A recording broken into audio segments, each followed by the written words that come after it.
And we are live. Welcome, everybody, to the Monday live stream. We do this every Monday or every other Monday right here at 4 p.m. This is for anybody who is the guys who are in Men of Action or guys who are not in Men of Action who have a bunch of questions about what the program is like or anything that you want to learn. That's what we're here for, is to answer your questions. We try to have guests on sometimes, and sometimes we try to just do long, Q&A. So there's a lot of people who, like, for instance, for whatever reason, they can't join Men of Action. That's what this call is for. It's for you guys who have some questions about the program. You're trying to figure out what are some of the things that we can offer and how the different ways that we can help you. That's what this program is for. Okay. Let me see here. Let's fucking go. What's up, Steven? Good to see everybody. Lots of guys on the call now. There's going to be a few more joining us here in a little bit. I just did the IG live here, and hopefully we'll get some people here pretty soon. Now, here's a couple things we want to go over first. Number one, I need you guys who are new to the program. If you are not in Men of Action, or if this is the first time you're coming on this call, can you put a 1 in the chat? If you're not part of the program, if this is your first time coming on the call, you don't know what we're talking about today, put a 1 in the chat. Beautiful. So for you guys, this is the main thing for you to understand. I need you to go down to the bottom of your screen, and you're going to see where it says reactions. Okay, reactions. Under reactions, you're going to choose one that says raise hand. One thing that we do different than anybody else that's on YouTube, and this is one of the reasons why, like, this is one of the ways we differentiate ourselves, is that a lot of people will do webinars, but they'll do webinars where only certain people can't turn their cameras on. We actually do Q&As with cameras on, and most people don't do that because it's kind of a risk, because obviously I'm risking my YouTube channel for this. So I trust you guys enough to not act crazy. So we're going to do Q&As like that. We'll also, at the same time, there we go. We got somebody over there, Michael, who's already posting crazy stuff. I can see that. Probably not going to get called on, buddy, unless I can see your face. All right, good. I see the people on YouTube. You guys are checking us out also. Got it. All right. So for those of you who are interested, go ahead and raise your hand. You can get down there and ask a question. Those of you who are in Men of Action, I'm going to get to your questions probably after the first 30 minutes. So if you're in Men of Action, please wait till the first 30 minutes before I can get to some other people's questions, and then we'll get to this. First thing I want to tell you guys, a couple things is, number one, we've got Babes in Toyland here in Las Vegas for the Super Bowl. It's going to be February 8th. It's going to be an incredible party. We're doing it with the F8. We're doing it with FHM Magazine, and it's going to be at, I forgot the name of the venue, but it's inside of Sahara. So that's going to be a pretty big deal. We've also got CES coming up in 2 weeks, and we've got the AVNs coming up. So Rollo and I are going to do a special edition of Access Vegas with a bunch of girls from the Adult Video News Award. So tell me who your favorite porn star. We'll have her on the show, so all the audience can call her a 304, apparently. That's going to be a good time. So guys, let me know if you're interested in that. And then, like I said before, in May and April, we've got a Babes in Toyland pet edition. We've also got Babes in Toyland in Miami that we're going to be doing for those of you who are out there on the East Coast and want to come check out what one of our events looks like. On the 26th or 27th of January, I forget, it's going to be the Maxim Carnival party in Los Angeles. If you guys are interested in that, these are the places where we go. We get our irrefutable visual evidence. We build our list. We meet a bunch of people so that we can go ahead and start on the first 4 steps of Men of Action. Remember the first 4 steps. Step number 1 is to fix your fucking Instagram. Step number 2 is to build your list. Step number 3 is to get as many open threads as possible. And step number 4 is to take 6 female friends with you to those different events. All right, beautiful. So let's go ahead and get this thing started. I'm going to go with my first question. This is going to go Michael, stem cell specialist. Michael, what's going on, man? What's your question, brother? And give me 1 second, Michael. Go ahead and I lost you. Give me 1 second, Michael. Cool. Go ahead and unmute yourself, Michael. Hey, what's up, man? So I've followed you for quite some time, dude. Just new to the school group. Haven't gone through the course yet. That's kind of first thing, but I'm really curious on. So I've been around game and like the whole thing for forever. Curious. So I just switched up careers, kind of figuring out had my own coaching offer for a while. I was very up and down. Took a sales job now, so kind of getting back on the high horse, like financially. But I'm just curious, like, where's an easy place to start that's not going to require a shit ton of capital off the hop? Obviously going to go through your course right away. That's kind of the first thing. Just join the school group, but just want a little bit of like, hey, dude, start right here. I'm in Scottsdale. I have like, actually Tim's on the call with me. We're homies. I have one other guy that we're pretty on the same page in terms of like building social life and leveling up in that area. Michael, what is it? What is the goal that you want? You didn't express to me your goal. Social life, dating. I'd like to be seeing 2-3 girls at a time regularly. Okay. Higher caliber girls. I mean, I've always been able to get not get girls, but just not the caliber that I want consistently. Sure. You are probably in my second or third favorite city in America. Scottsdale is absolutely fantastic for this. because things are close together. You don't have a huge traffic problem. There's lots of parking. Girls go to different places on industry nights. You guys have really cool industry nights. Stuff like that is really awesome. So yeah, definitely. Stuff like that is really awesome. And so I think it works out really well for you to do that. I think this is it's kind of a perfect place. It's kind of a perfect place for you to go ahead and start trying to get a social circle. Sorry, I was distracted. One of the here we go. He's already posted stuff in the chat here. That's very nice of him. See this? Can we get some of the moderators to get rid of some of these people? This is so awesome, man. These guys are just like they're already started up. We got rid of Michael. We just kicked him out of the chat there. So going back to what we were saying before, in that city that you're in, you have a ton of things to photograph, so you can fix your Instagram. There's obviously a disproportionately high number of attractive women. Guys, I'll be honest with you, if what you're looking for is dating, being in a place where the ratio is better is just better, right? It is better. It is easier to try to go game girls in I'm trying to think of what's a good place. It's easier to try to game girls when you're in Sweden or Poland than it is when you're in Alaska.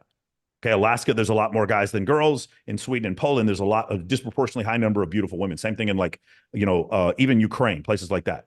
It's easier when you're in a place like maybe Mexico City, Monterrey, or fucking Medellin than it is going to be in like Sebastopol. It just depends on like where you are. And so moving to a place that's better is going to automatically help you. Just imagine if you're playing 5-on-5 basketball, you're going to improve more if you play against better competition. Michael's in Scottsdale. It's an absolutely fantastic place to do it. Michael, there are no shortcuts. Are you in MOA right now? No, not. Okay. So here's the thing. I would do the first 4 steps. If you do the first 4 steps, and then talk to probably the other 20 guys in Scottsdale that are currently in the program, they'll help you. And what you can do is join them with their events, or eventually they can help you throw your own. Okay. That's one thing. Cool. Having social media, there's a couple other things. These are a little bit off topic. I don't know anybody who's like doing a podcast panel show in Scottsdale. There's so many attractive women there. You could probably do one there and it would go off really, really well. I don't know anyone who's doing it. I think somebody should probably start up and do that. And then, like I said before, like building a list. So what you're going to do is you're going to pick whichever girls you like the best, and you're going to create what's called an Instagram. You're going to go down the Instagram hole, and you're going to find all the other girls that are related to them until you have a list of for Scottsdale that's like 4,000 or 5,000 girls. By the way, there is currently now, because of all the guys that are in Scottsdale, plenty of them already have a list, and they'll probably share it with you. We share our list in MOA always. Because unless you fix your Instagram, it doesn't make any difference. And if you do, and you become somebody who's competent at inviting people, then what happens is if you become competent at inviting people, then you're an asset to us, and we want you to come to all of our events. Cool. Make sense? Yep. Does that answer 100%. Your question? Yeah. Can I ask one follow-up question that just kind of go ahead. Popped in my head? Yeah. So one thing, and I have another. Sorry, I don't know if my connection sucks. I have another coach I've kind of worked with for a while, and he's coached me recently to friend zone girls a lot more. And really? I'm really trying to find the balance. Who the fuck is this coach? Who is this? Who is this coach? Are you serious? I didn't know anybody else was doing that. I won't throw names, but okay. I'm trying to find the balance between like friend zoning girls and like which ones I friend zone, which one do I sleep with, like what's the balance there? Because I still want to be hooking up with somebody. You know what I mean? I'm trying to find that balance right now. Yeah. So because you friend zone them doesn't mean you don't sleep with them. You frequently, that's what you'll do. The difference is what's happened is pickup screws up your mind into thinking the only way to get a girl is to hit on her. And that's not correct. The way you get girls do not sleep with you because of your intent. They sleep with you because of your status. So you use social circle to build status, and you friend zone, Michael, ready? You friend zone all of them. All of them. And when you do so, you maintain masculine boundaries. You don't friend zone them, be like, hey, Sarah, you want to go get a cup of coffee with me, Sarah? Like your voice cracks. Like you don't change your masculine persona or your masculine boundaries because attractive women are around. So here's the thing. You wouldn't do that if it was a man. If you were hanging out with a guy, you wouldn't change the way you speak just because whoever the guy was. I mean, unless he was like your boss or he owed you money or something, maybe you might change. But for the most part, most guys aren't going to change their tonality because another guy's around. So treat women exactly the same. Michael, here's the thing, right? Have you heard when I explained the difference when it comes to attention and compliance with men and women? Have I explained this to you before? Not me specifically. I haven't heard it on any of your content. So, okay. So here it is. Ready? As a woman, when a woman when a woman wants to get attention, sometimes she gives attention. What does it cost a woman to give attention? Nothing. Attention, Really. not compliance. It costs her nothing. So, for Yeah. instance, if you're a man and you want to get sex, you have to give sex. What does it cost you to give sex? Nothing. Right. Cool. So a woman's attention is not worth anything. So what guys where they screw up a lot is they're receiving attention and they confuse that for compliance. For a man, what you do is you can, whenever a woman gives a bunch of sex for no reason, she can lose her value. For a man, when he gives a bunch of attention for no reason, he loses value. You got it? Yeah. So why do we give attention? We give attention when we receive compliance. That's the only time. But the problem is often we're receiving attention and we think it's compliance. So, oh, she sent me nudes. Sorry, bro. She sent that nude to 25 other dudes. Yeah, you didn't actually get compliance. What you got was attention. Okay. Attention is done with the thumbs and the mouth. Compliance is done with the hips and the ass. Okay. Compliance means I have to get up and move somewhere. Hey, meet me at this place at this time. If she shows up, that's compliance. If she texts you being like, oh, I was going to show up, but there was a thing with my dog and blah, blah, blah, that's attention. Do you see the difference? Yeah, 100%. Okay. So understanding that concept that we only give attention for compliance, what does that mean? A beautiful girl walks up to you, you treat her just like a dude. She's got her boobs out. You never look at her boobs. You don't stare at anything. You just treat her like a guy, fist bump, side hug, whatever. See you later, homie, whatever. In her mind, she's like, wait a second. Every other guy's attention is worthless. When other guys give me attention, I don't have to work for it because I'm just attractive and they give me attention. But for this guy, I have to work for his attention, which means his value is higher. You see that? Mm-hmm. Okay. So you're asking the question, hey, which girls do I friend zone and which girls do I go out with? That the two, whether or not a woman likes you and whether or not a woman is having sex with you, have nothing to do with each other. Let me say that one more time. Whether or not a girl likes you and whether or not a girl is sleeping with you have nothing to do with each other. I frequently meet women who will not have sex with guys that they very much adore. And I frequently meet women who complain about the men they're having sex with and how much they hate them. Okay. You guys got to get those two things separated. So two things you need, two myths you got to dispel. Number one, that women sleep with you because of intent, that you got to get that out of your head. That is not real. Or like, rather, I can only sleep with women by hitting on them. Get that out of your head. That is not true. That is a myth, disproven. It's like the astronomical ether, that was disproven by scientists back in the early 1900s. We used to believe there was this ether that life traveled through, and then we disproved it. This has been disproven. Women do not sleep with you because of intent. Women sleep with you because of status, okay? And then the other part was the concept of men and women being friends. We know now that high status men can be friends with women because they have abundance with other women. They can be friends with women. But men must put the women in the friend zone and not the other way around.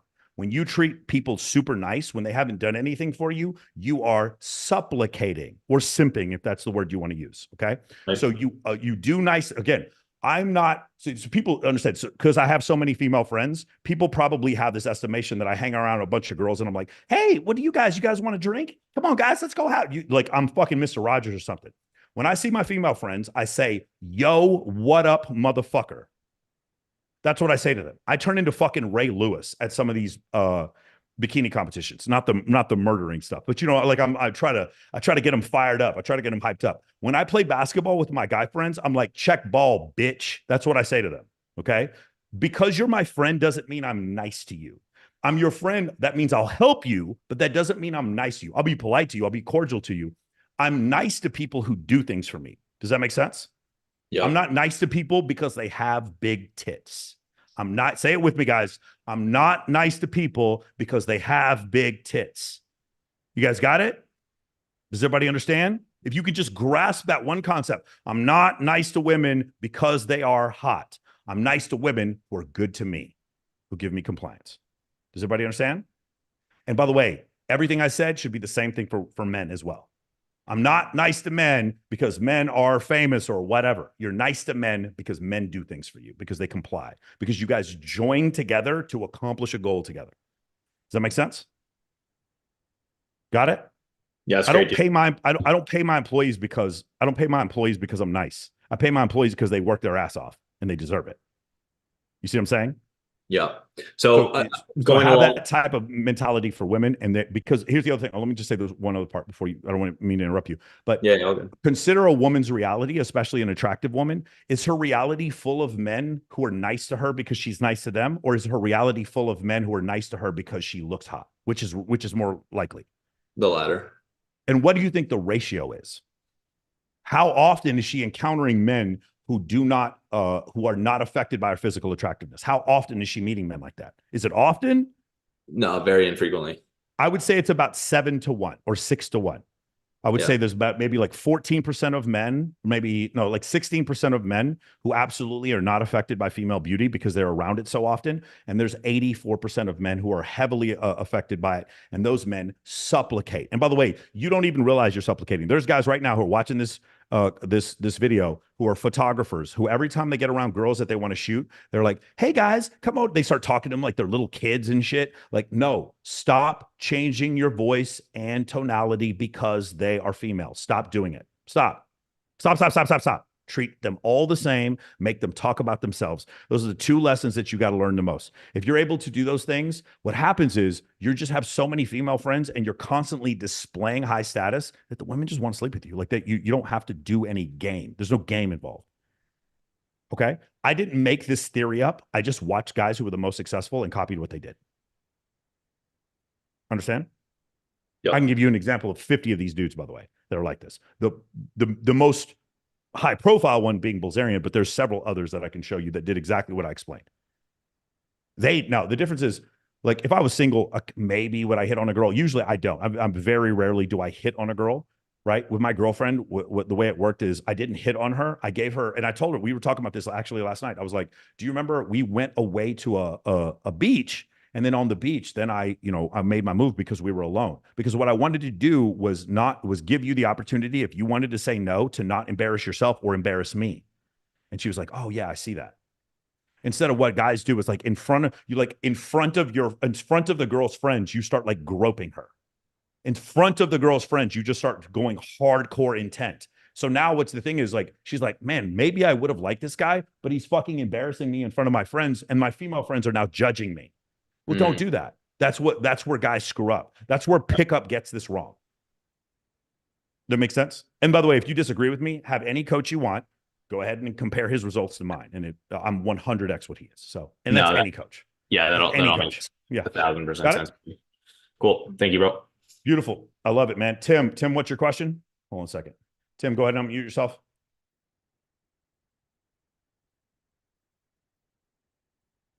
Oh, there we go. Hey, Michael. I'm also in Scottsdale. I'm actually partnered up with Michael on this. And my question was about step 2 in your school course about building the list. So until Michael and I join MOA and share a list with the other 20 guys here, I started building our own list. I'm probably 100 people deep on those names. I'm curious, do you advise your guys to like maybe get the list started and then hire a freelancer and give them the framework to build out the rest of the list? Yes. Or do you take ownership of that? Yeah, dude, go to Upwork. You can find, like, as far as scraping lists, that is such a rote memorization thing to do. Tim, you're asking an advanced question. It's so great.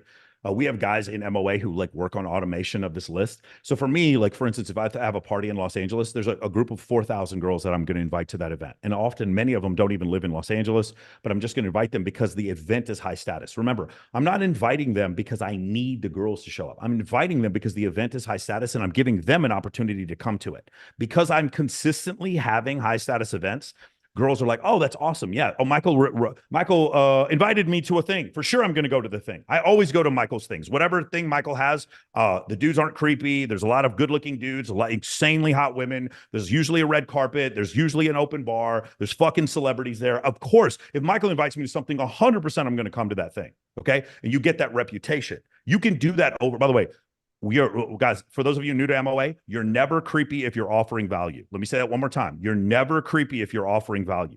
You walk up to some girl, she has a boyfriend, and you walk up to her and she's like, dude, what are you doing? Get the fuck away from us. Can't you see that we're having a conversation? But if I walk up to him and I'm like, hey, do you ever do bikini competition? She's like, why? She's like, well, we're hosting a $130,000 bikini competition at Wet Republic.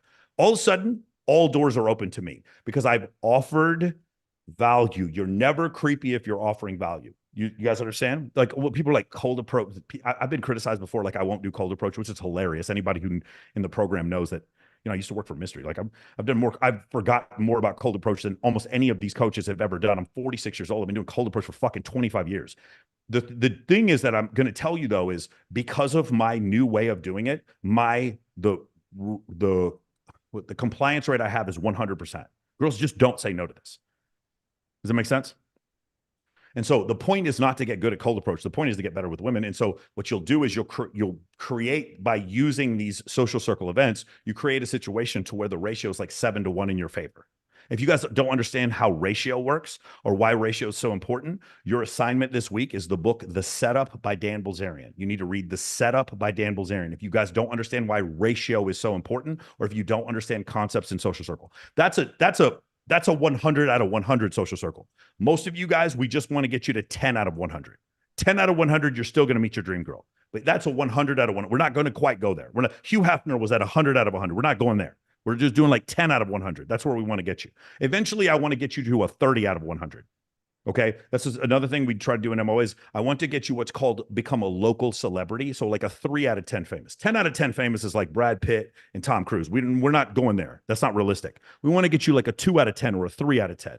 Social media allows this mid-level of fame. Anybody who's in the call who's over the age of 40, you guys remember back when you're growing up, you're only famous if you're on TV, you're in a magazine, or if you're in a movie. Those are the only people that were famous, right? Now there's this mid-level of fame that is created through social media where you can have an influence. So like most of you guys probably know who Bradley or Jason Capital or Wes Watson. Most of you probably know who these guys are. Almost all of you probably know who Tai Lopez is. Is Tai Lopez as famous as Brad Pitt? Of course not. Okay, he's not even close, but we all know who he is. Right. He has name recognition. So Tai Lopez is famous enough to where it like gets him in the door for business things. And pretty much every girl he goes and talks to has seen his face on social media. So Tai Lopez would be like a 6 or a 7 out of 10. Right. Not quite a 10. He's not like fucking Cristiano Ronaldo. That's like 10 out of 10. He's not The Rock. That's 10 out of 10. He's like maybe a 6 or a 7 out of 10. I just want to get you guys to a 3. Does that make sense, Tim? So now you become a 3 in Scottsdale. Do you understand? Every place, every venue in Scottsdale. Tim, what the fuck, Tim? Hey guys, shut the fuck up. Tim is here, right? Every time you walk into a bar, every time you go to a place, the valet is like, hey, Tim, good to see you. You walk in with this beautiful lady into a restaurant. The bartender is like, oh my God, are you with this guy? Tim is the fucking shit. The bartender is big up in you because you have what's called local celebrity. Does that make sense? An easy way to get local celebrity, like I mentioned before, in Scottsdale, nobody to my knowledge right now is doing a panel show in Scottsdale. So you have a beautiful place, you have high-speed internet, and you have a lot of pretty women. Somebody should be doing a panel show in Scottsdale. Somebody should come up with that idea. I mean, if you can do a panel show in fucking Boston, Massachusetts, you sure as hell could do one in Scottsdale, okay? But creating content, by the way, here's a new thing that I'm starting this week. And I'm going to see if this works out. And if it does, I'm going to recommend all of you guys do it. You guys know I'm big on any of you wanting to start podcasts to do so. I'm going to see how reaction videos work as far as your social media engagement is concerned. I know a lot of businesses and a lot of brands that use reaction videos. You guys know what I'm talking about? It's a reaction video where it'll be like a Ben Shapiro will be reacting to someone else's video, except in being Ben Shapiro, it's you guys. And what it does is it gives you sort of brand authority. So reaction videos are another thing that we're going to experiment with. Sound good? Mr. Perry, guys, you don't raise your hand in the comments. What you do is you go to reactions down at the bottom and you click the button that says raise hand. You can click the button that says raise hand. Alex Boyer, one more time, guys. I can't read your comments on here. Like I can't. They're just, first of all, they're too small. I can't see them. But what I need you to do is raise your hand. We're only answering questions on camera. Unless you super chat on YouTube, we're only answering questions on camera today. Got it? Beautiful. Let me make sure, everybody. Do we have any super chats? Let me make sure on YouTube. All right, cool. Thank you guys. All you guys are joining us on YouTube, man. I really appreciate that. The overflow from some of the guys who can't make it into the Zoom call, they go into YouTube. All right, Danny D, man, what's going on, Danny D? Oh, what's up? Can you hear me? One follow up on that. Oh, hold on. Well, let me get to the follow up question. Go ahead and ask your follow up question. Real quick. Yeah, real quick. As part of building the list, you mentioned adding 200 maybe guys of high value that you want to connect. One of the things that Michael and I want to do as part of our container events is maybe take girls out to the table every so often, offer value. So we already have girls that we could probably get a dozen or so. Would you advise networking or trying to Instagram message the promoters in the local Old Town area and locking down a free table, or just rolling up to the club with a dozen girls and trying to get a free table that way, or maybe messaging the bar manager? What do you suggest with in that scenario? Tim, so because you're in a city that does have industry nights, the answer would be to find whoever's in charge of like industry events for every one of these venues and have that be your point of contact. If you're me and you're in Las Vegas, you can go anywhere you want with 12 girls and they're going to give you a comp. And I could probably pull that off on Scottsdale on some nights at some places, but it's better to plan it out.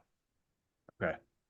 Does it make sense? So the answer is always yes. The other thing, Tim, I need to explain that when it comes to MOA, there is a big difference between men and women. We study evolutionary psychology in this program, and in evolutionary psychology, there's massive dimorphic differences in the way men deal with men and men deal with women. When you deal with women, a lot of times you're going to get a higher flake rate. You might get a little bit of what's the word I'm looking for? Ick. Girls are more likely to feel ick towards men. Men generally don't feel ick towards other men. What I mean by that is consider getting the phone number of a bunch of hot women in a party versus getting the phone number of a bunch of real estate agents, which is easier. Real estate agents. Real estate agents need to give you their phone number. Most of the time, men who are business oriented, when you have a business deal for them, they're quick to respond. They say yes. They answer the email. They show up on time. So when you're dealing with men, it's generally different, or business women, it's generally different. Does that make sense? That's why whenever these guys throw these events, and you'll ask them, any of the guys who have thrown events, when it comes to dealing with the photographers versus dealing with the models are like massive flake rate, don't know when they're going to show up, late half the time. Some of them are drunk. Photographers always show up on time. 10 photographers confirm, 10 photographers show up. Do you see how there's a difference? So when you're asking the question about, do I deal with the GM, the host, the bartender, whatever, the answer is yes, yes, and yes. And you're going to find it's 10 times easier to do so. Cool. Thanks, Michael. Makes sense? Hey, Tim, awesome. I am always looking for more guys in Scottsdale. So I'd love if you guys join the program, man. I'm not trying to put a bunch of pressure on you, but I'd love to have you guys in the program. But also my guys should share a list with you. Some of my guys will share a list with you, even if you aren't in MOA. Okay. Eugene, what's your question? Oh, actually, I'm sorry. Danny D. Let's go back to Danny D. I skipped you, bro. My bad. Danny, go ahead and unmute yourself, Danny. There we go. Can you hear me now? Yeah, sure can. Sweet. So I guess let's keep this Arizona train going. I'm actually in West Phoenix. Wow. Okay. We're by Westgate. I'm actually kind of more here to try to find a brotherhood, and now I know I'm in the right spot for sure. Yeah. I'm not as much here for the women. I think I got a lot more issues to work out. Or maybe I'm looking at it completely wrong. I'm not sure. I'm trying to learn, to network, find a brotherhood. I just moved here a couple years ago from Kentucky, in case you didn't notice. Okay. And I was just wondering, because I've always, heard of you on Fresh and Fit, a bunch of other podcasts, stuff like that. I'm in the school. I actually just got done with the Bazarian interview today, and I'm doing the David Bust interview. I got halfway done when I got home from work, so I'm going to continue to listen to that tomorrow. I guess my question would be, is this program, is MOA good? Does it matter what stage of life a man is in? Like, does he need to make a certain amount of money for it to make sense? Or like, should he worry about, getting his finances together, is getting his debt, getting rid of his inner game? Do I need to be ready, I guess you could say, to join? So Danny, the answer is no, and for a couple of reasons. One of the things that actually like pisses people off so much about this program is that they come into it and they look at my social media and they automatically assume that everything on there is like we're paying girls to hang out with us. By the way, are you getting frame loss, guys? I'm seeing frame loss. Is anybody else? Or do I look normal to you? Okay, cool. I'll figure it out. I may have to switch machines here in a second. But one of the things that'll happen is you'll have guys and they'll be like, no, Michael and them, they just pay the girls. And so I always put this out. And by the way, I'm putting this out on YouTube for anybody who wants to take me up on this. I'll give $10,000 if you can find a single girl we've ever paid for anything to come to any event. One girl, find it. All of them are tagged. $10,000 if you guys can find one girl. In fact, you can't find a girl we paid for any of my clients' events either. One of the first things we teach you in this program is build a social circle without using money. Build a social circle without using money. Guys are in such disbelief when I say that. They're like, no, you have to spend a bunch of money. Absolutely not. So financially, you do need to afford the course. But as far as money is concerned, I will tell you this. money can be used as sort of an enhancement in the beginning. And what I mean by that is right now, there's a number of mansions that I can use in Las Vegas if I wanted to have a photo shoot, more than 10. These are wealthy guys who are like, hey, man, do you mind if I bring 50 girls over here to do a photo shoot? And all these guys would say yes without any hesitation. That's because of where I am. So for me to spend money on a location wouldn't make any sense. Does that make sense? So for a lot of guys, because they're not at that level, they may need to go to Gigster and then do their first photo shoot from a place they rented on Gigster. That's the only time when I would recommend you use money. That, and then maybe to get like pizza, order pizza at the photo shoot, something like that. I recommend what you guys do is help other people with their events. And the thing that you provide is you either do video coverage, like you make media for them, help them with their social media, or you help them with their guest list. Those are usually the two easiest ways. Additionally, you can do like my man Dominic in San Diego does, and he hosts their red carpet like I do. Some guys do that. Hani, he does that well in London. He'll host red carpets. That's another way that you can do it. But generally, the two things that you can provide for these events, the ones that you're not throwing, is number one, you can help them with their guest list, and number two, you can help them with their social media. Those things are free. Does that make sense? So to answer your question, now that's the first thing. The second thing is, let's say you don't care about females at all. There's a lot of guys in MOA. I'd say a little bit more than a third. They're not involved. They're not there to try to get girls whatsoever. What they're there for is to try to build up their business by using our business networking techniques, and they try to do it by building our brand building techniques. So we help you build a brand, and then we help you build up your business. We don't promise any ROI as far as money is concerned. And you have to at least be in there involved a little bit for networking. It can't be just totally business. But if you aren't interested in that, like we have a ton of guys that'll come in that are accountants, lawyers, stuff like that. We have one attorney, he's starting his own podcast where he goes over intellectual property law. We have one accountant who does Zoom calls, and he uses these Zoom calls in order to generate clients. So it doesn't all have to be about that. But the reason why we use a lot of times attractive women in our marketing is because it gets your attention. It's a fucking beer commercial. It gets your attention and it works. And so the thing that we love to do in the program, and you can ask several of the guys who've joined it, they join the program thinking that this is going to be a program where they can meet a bunch of hot girls, and they leave the program better leaders, better communicators, in better shape, dressing better, grooming better, talking in a different pitch and tonality, having better friends, having a better social circle group, having a bunch of cool fucking female friends, having access to get into every location they want, whether it's financial or social. That's what ends up happening. And they end up meeting some girls. Does that make sense? We sell you what you want, and then we teach you what you need. But the answer is, do you have to be at any stage in life? No. The only requirements we have is that you have to live in a country that has high-speed internet access. And even with that, like we've had some people join from Africa and in India, and it's been able to work for them. By the way, I have 2 members in MOA right now who are in the People's Republic of China. I don't want to snitch on them. They have to use VPNs in order to do the one-on-one calls with me. I have 2 guys right now in the fucking People's Republic of China.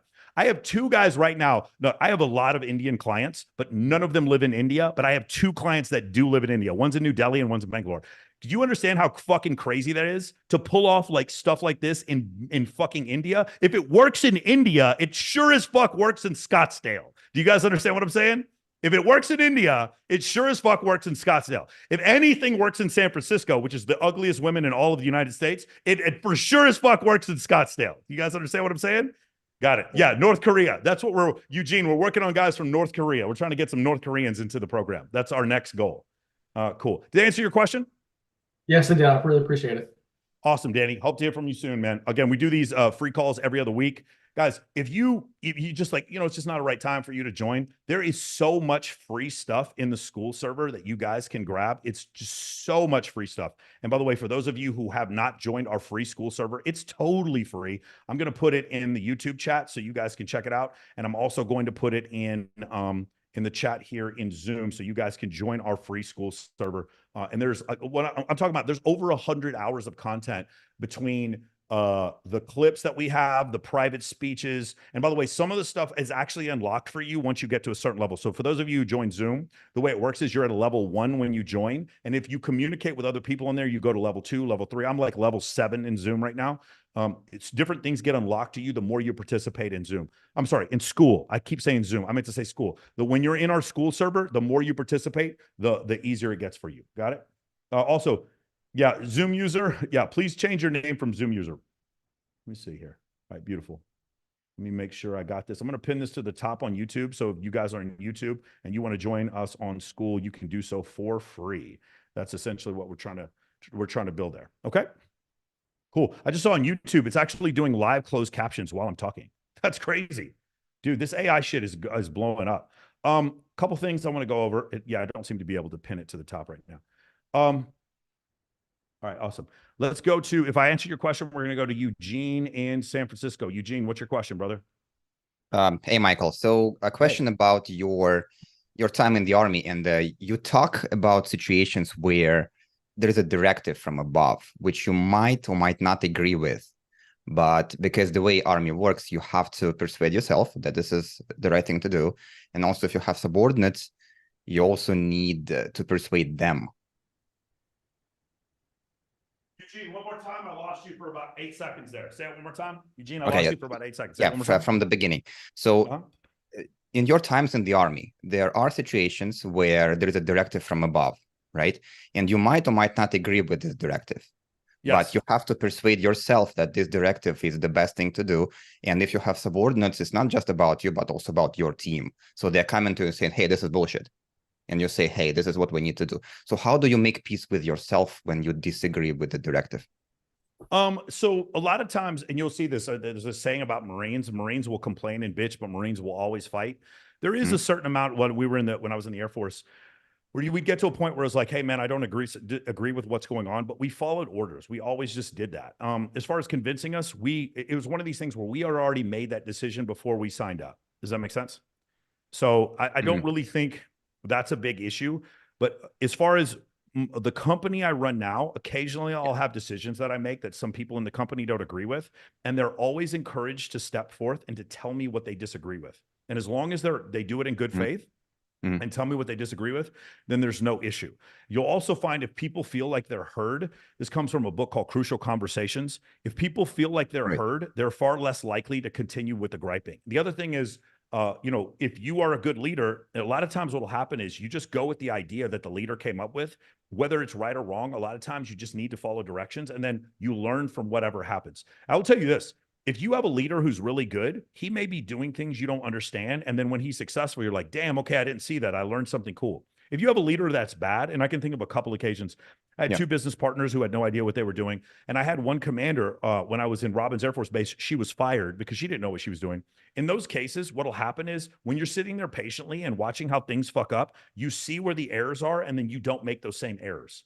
Does that make sense? A lot of companies get started that way.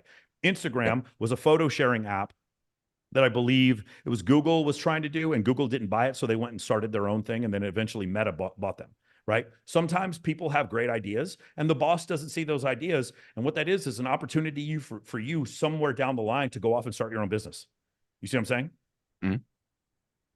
Does that answer your question? Yeah, it does. And clearly it's helpful in the corporate America. I guess my follow-up is, when you build up trust with your management, with your leadership, right? So do you have more leeway, more like margin to risk, and maybe disagree with them and just, hey, can I just show you my way, and maybe it's going to work better for us? If you come at them like that, where you say, hey, maybe can I show you my way that might work, then yes. If you come at them like, hey, you fucking idiot, why don't you listen to me? I have a better way of doing this. Why are you so goddamn stupid? Then it's not going to work.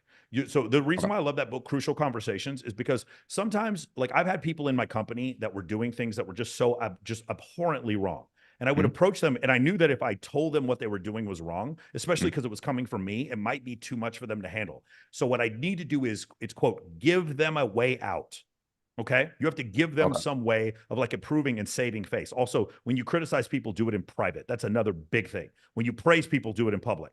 So what I would do is I would give them a way out. Again, I learned that from the book, Crucial Conversations, and it would allow them to be able to save face, because sometimes they're doing things that were crazy. And by the way, this is not just things in business. It's your buddy who keeps getting cheated on by his girlfriend and keeps taking her back.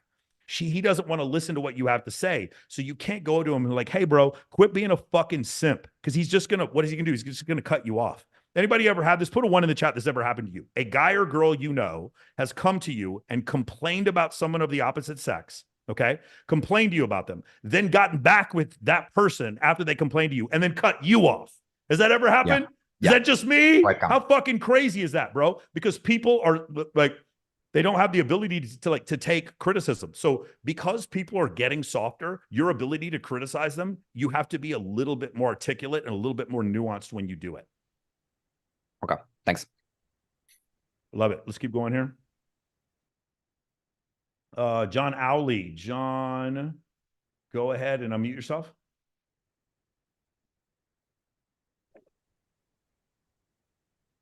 John? Hey, Michael. Hi. What's going on, man? Can you hear me? Sure can. Hey, man. I've got a couple of questions. So, if you invite a ton of girls that you invite a lot of time to events, like, do you ever put them, is it advisable to put them in like a group, like an IG group, and just rather than like getting a VA, people are messaging one by one all the time? Like, do you ever advise put them just all in a group and then just do a group message? This is a great question, and I am 50-50 on this. I will tell you that, like, for instance, for my birthday party, it's always a group. And for my girlfriend's birthday party, we created a WhatsApp group for all the girls to be in there. And it works out whenever people are coming together. Because what happens is, so I don't know if you saw for Kylie's birthday party, all the girls dressed up in like cowboys. And so the girls were super excited to dress up like cowboys for Kylie. And because of the fact that they were all doing that, it created excitement and it caused more people to show up. For my birthday, everybody dressed up like Barbie. And nobody told me. It was like Ken and Barbie. I wore that shirt that said, I am Knuff. All the girls were in pink Barbie outfits for my birthday party because that's what the girls wanted to do. And that's why 50 girls showed up because they were super fucking excited to do it. So it just kind of depends on, like, if you have something where there's a coordinated effort, I would say yes. But I've also seen it cause massive amounts of spam and women be like, get me the fuck out of this group chat. It just depends on the girl. I've seen both work. My answer is, John, I have seen both work so many times, I can't give you a definitive answer. Okay, understand. And do you recommend, like, if you met girls at an event and you got along with them, quite a few of them, you create content for them, and you follow each other, like, do you recommend to like their posts or watch their stories? Or obviously you don't comment, I don't comment, but you wouldn't even like them or watch their stories, even if you are kind of friends with them? It's so funny because I brought this up and a lot of guys were like really taken aback by this. So if it's a girl that you're considering going out with, I don't even like watch her story unless she has like 50K or 100K followers, in which case she's not going to see that you watch her story. But if it's a girl that you like that's at work and she has like 2,000 followers and you watch her story every day, she knows you like her, bro. So I actually would recommend just watch her story from a burner account. Or just don't watch her story at all. That's another thing I would recommend. I think you're just giving away too much attention. That's one thing. Now, furthermore, you guys are like, Michael, you don't comment on story. Dude, my girlfriend brought this photo to me the other day and she was like, hey, it looks like you like this photo. And even I was shocked because I don't like anyone's photos unless it's really funny or if it's somebody accomplishing some shit. Those are the only photos I like. It has to be really funny or someone has to accomplish something. It's never because someone's attractive. I will never like a photo for that. Okay. And I was even stopped. I was like, dude, I don't remember liking this photo. So anyway, when you talk about that type of situation, I never leave comments on girls' pictures unless it is extremely ironic. I'm just trying to be funny. Like, you remember when Jessie Preston got her new boob job and I was like, hey, Jessie, what happened? Your boobs fell off. I thought you had boobs. What happened? I remember when you had boobs. I'm sorry that your boobs went away. And she had like a fucking 1,200cc boob job. That is only time I would comment anything. Never go, yes, queen, heart eye emojis. Guys, I can give you a 100% correlation. I know they in math and statistics, nothing's 100%. This is 100%. There is a 100% correlation between the guy who leaves heart eye emojis and the guy she's not fucking. Let me say that one more time. There's a 100% correlation between a guy leaving heart eye emojis and her not fucking him. Those things are always 100%. If you want to know the guy she's not fucking, he's the one leaving comments on her photos. Okay? Remember we talked about this before? When you give attention, it needs to be earned. Somebody was asking me the other day, Michael, what if you just want to encourage your female friend and like blah, blah, blah. It's like, I'll encourage her when she comes over. Tell her to come over. Because when she comes over, is that attention or compliance? Compliance. Compliance. You can reward compliance. Do not reward attention. Yeah. Got it. That makes sense. So don't watch stories, use a burner account, and yeah, got it. I would. Yeah. No, again, if she's got 200K followers, don't worry about it. Yeah, even if you're like good friends with her, right? If you're good friends with her and you do not care about sleeping with this girl at all, watch whatever you want. Okay. And so I wanted to ask about. So I know like there's this story between Giselle and Tom Brady. Like, why is she leaving him? And so my last relationship maybe felt similar, where like my girlfriend was telling me to not work so hard and not do this stuff, and then Giselle's like telling Tom not to go to that Super Yeah. Bowl. So Yeah. is that a issue of partner selection or a issue of communication, do you think? No, I think it's an issue of evolution. Ready? Guys, I want everybody to listen to this. So like we talked about the attention and compliance thing. Remember we discussed this whole deal? Men get their validation through sex. Women get their validation through attention. Attention generally leads to resources, and compliance leads to sex. That's the matrix when it comes to men and women. Okay. What were you just asking about? So Oh, I'm having this issue with my girl. So is it a yeah. communication or a partner selection issue? Yeah. So it's comfort and attraction. Okay. So I want you guys to think about this. When you ask a girl, most girls, there's some girls who actually get this correct, but most girls don't get this correct. When you ask a girl what she's attracted to, what does she usually describe? She describes what makes her feel comfortable. She'll say, I want a guy to bring me flowers, but what does she mean? She means I want a guy I'm attracted to bring me flowers, meaning a guy I'm attracted to already has the attraction triggers. So I need him to trigger comfort by bringing me flowers. When a girl's like, I only date nice guys, what is she saying? What she's saying, I only date nice guys. What does she actually mean? She means I want guys I'm attracted to be nice to me. Okay. We're just translating woman right here. Okay. So now let's go back to what we were saying before. Attraction, when a woman talks about things that are attractive, she's losing power. When a woman talks about things where we're building comfort, the woman is gaining power. Ready? So let's do one real quick. John, a man has a dad bod. Is that attraction or comfort? I understand that's comfort. Yeah. Okay, it's comfort, right? Because he's fatter, fewer women want him. She's gaining power. So that's why she says, "Oh, I love the dad bod." Okay, ready? The guy like works as a male stripper somewhere, and he's just surrounded by hot women all the time. Is that attraction or comfort? Attraction. It's attraction, and she'll complain about it and still sleep with him. Remember what I told you before? A girl cannot like a guy, and girl want to sleep with him, and they have nothing to do with each other. Women frequently complain about men they're sleeping with. Okay, I understand that. So Tom Brady still went to win the Super Bowl, but Giselle still left him. So what's that about? But because Giselle wanted things to gain power. What is something who Tom Brady was making almost as much money as her, and in the United States at least, Tom Brady's earning potential was actually probably as high, maybe not quite as high as hers. But like the thing is, Giselle is used to being the most famous person in the room, and she wasn't with Tom. If Tom stopped playing quarterback, would she have gained power in the relationship or lost power? Gain power. She would gain power because Tom's celebrity is based on the fact that Tom Brady is a better quarterback than Giselle Bundchen is a model. There's one of Tom Brady playing quarterback. Giselle is one of millions of models. And so, I mean, not millions. I mean, there's very few models that have gotten to Giselle Bundchen's level, but still, she is one of many models. And she's also not a current performer for Victoria's Secret. She's maybe 10 years out. Okay. So because of that, when she wants this thing, she's trying to build, and maybe comfort's maybe not the right word, but she wants to do something where she gains power. When Tom Brady wins a Super Bowl, who gains power in the relationship? Tom Brady. Tom. When Tom Brady retires and has more time for the kids, who gains power in the relationship? Giselle. Giselle is going to say things that are not attraction triggers or whatever. Giselle is going to say things that give her power in the relationship. That's correct. So is there a case where he could have kept her there, or is it just a partner selection issue then? I mean, it could be a partner selection issue, but like, what do you do when you're Tom Brady? Like, Tom had the ability to get total compliance from multiple women if he wanted, and just chose this super high status women because maybe that's what he felt he needed. I don't know why, or maybe he was just outrageously attracted to her.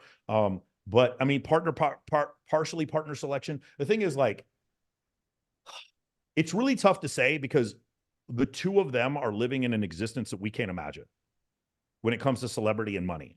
And they're also, both of them are better looking than us. So it's really hard to say how it could have worked long-term. My answer is probably nothing can work long-term with Giselle. My answer is probably any woman who had a brain in her head could make it work with Tom Brady. Tom Brady was with Giselle Bundchen and not cheating on her.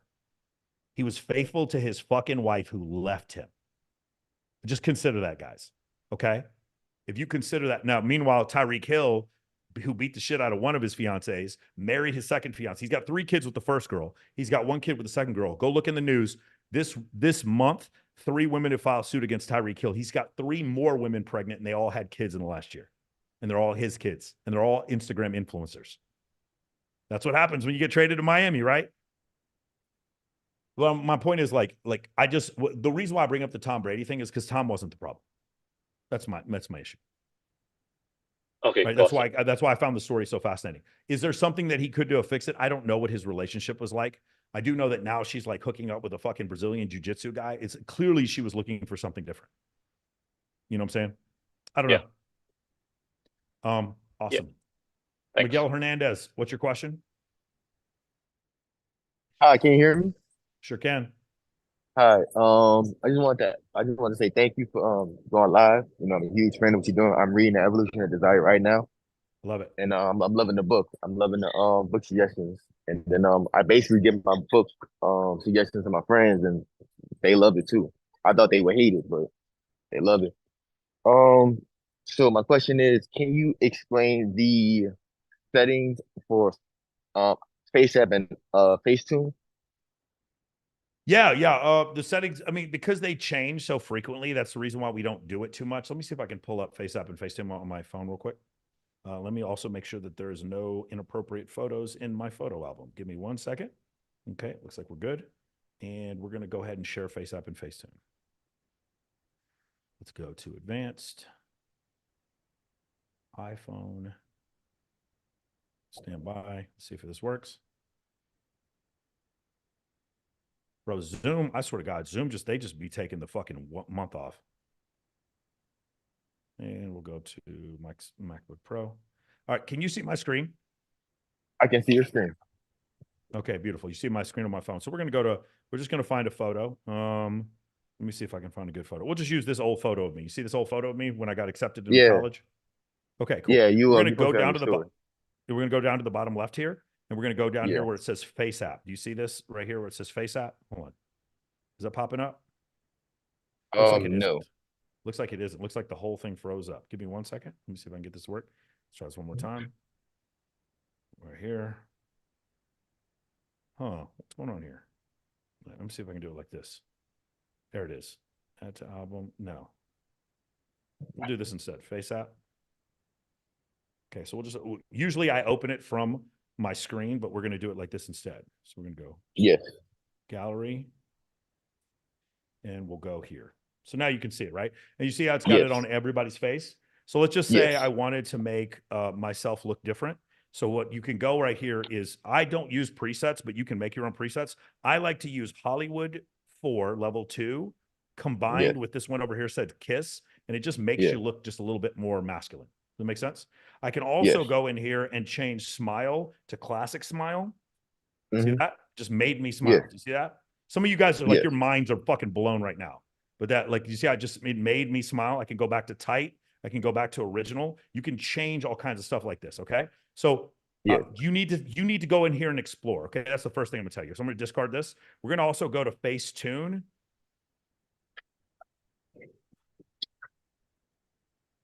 See if I can find it. Face. Thank you. So here's the reason why we use Facetune instead of FaceApp.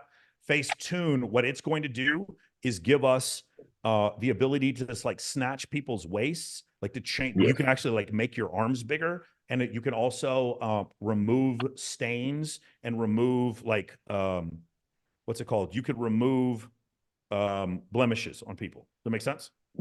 That makes sense. Okay, so we're gonna go here. We'll go to open. Can you see my Facetune? I can see it. Okay, so go to Facetune right here, and then what we can do is, let's just say I want to smooth something out. I'm good. Smooth. Let's just say I want to smooth that wall out back here. If I just go right here, let's see if it works. Smooth. You could kind of see it. Actually, that doesn't really work very well. But let's say, do you see how there's like some imperfections on my shirt? We can go here to what's called patch, and I can click patch. You see, I just made that little speck of dust disappear with patch. Let me do it one more time. You see there's a little speck of dust right here. I just go over here and I just patch it out. I can also change the dimensions of things. Like, right, I can go here to reshape.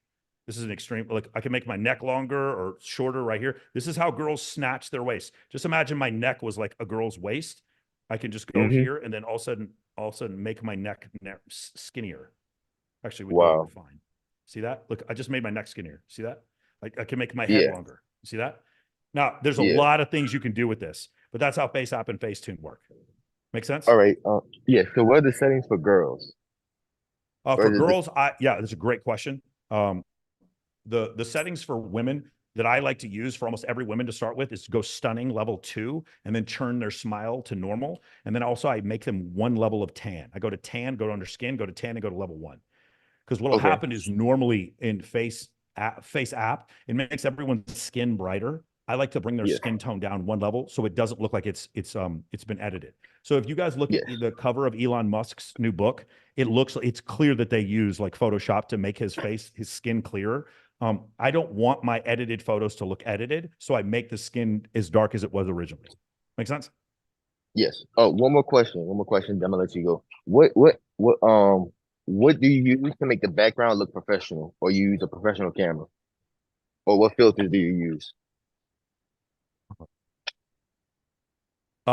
What do I make the photos look professional, or no, I just use an iPhone 15. Okay. Mm-hmm. All right. Yeah. Thank you. You can train yourself to get a little bit more a little bit better with it. But yeah, that's what I would like. FaceApp and Facetune are where I would start. And if you guys want to get further into it, then learn Lightroom and learn Photoshop. All right. Thanks, Michael. Love it. Let's go to Mr. Perry. Mr. Perry, what's your question? What's up, Michael? Hey. All right. Yeah. Yeah. It'll do that to you. Stand by. Hold on. Mr. Perry, go ahead and unmute. Hold on. Mr. Perry, unmute yourself again. Hello? Go ahead. Yep. Okay, cool. All right. So earlier you talked about how, when you approach these women and you brought up about how, talking to them becoming wearing bikini, bikini contests and all that type of stuff. So I work for a magazine that's called Heart of Hollywood magazine out here in Los Angeles. And, okay. I have no problem with opening up and speaking to them and any of this, but it's always got to the whole thing of follow-up, because then at the same time, it's like, I don't know, at the end of the day, they think I was actually trying to get with it or date them or holler at them. And then once I finally try to get something professional, they kind of like, oh, and then they kind of switch up, and it's kind of hard to talk to them, trying to figure out like, how could I get, I'm trying to help you out in getting into the magazine. And at the same time, maybe get some friends to, essentially have this whole thing all together. Miss Perry, I'm gonna make a suggestion here, and that is, so I'm not at these interactions, but I'm going to guess that the interactions come off like you're a little bit more interested than they are. It doesn't make any difference that you're trying to help them. I have done a million times where I've tried to help a girl with good advice and she doesn't give a fuck. I've done before where I've tried to help a girl, be like, hey, you probably shouldn't do this, it's gonna fuck up your credit, and she thought I was hitting on her.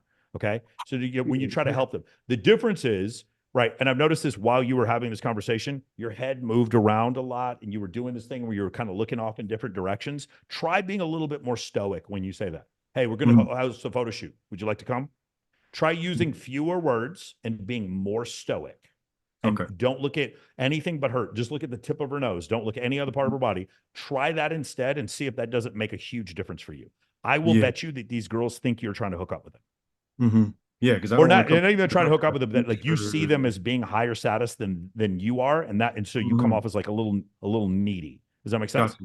Yeah, because at the same time, I'm not trying to come off as like a douche or like I'm just. Don't worry about coming off.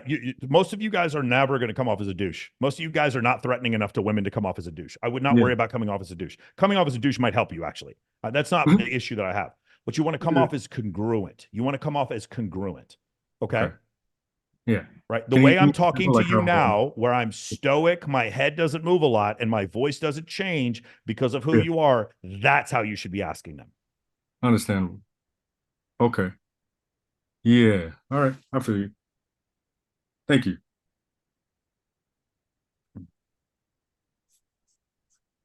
All right. Awesome, man. Ryan Grove. Ryan, what's your question? Yeah, what's up, Michael? So I'm doing Toastmasters tomorrow. What do you think about Toastmasters? What do I think about Toastmasters?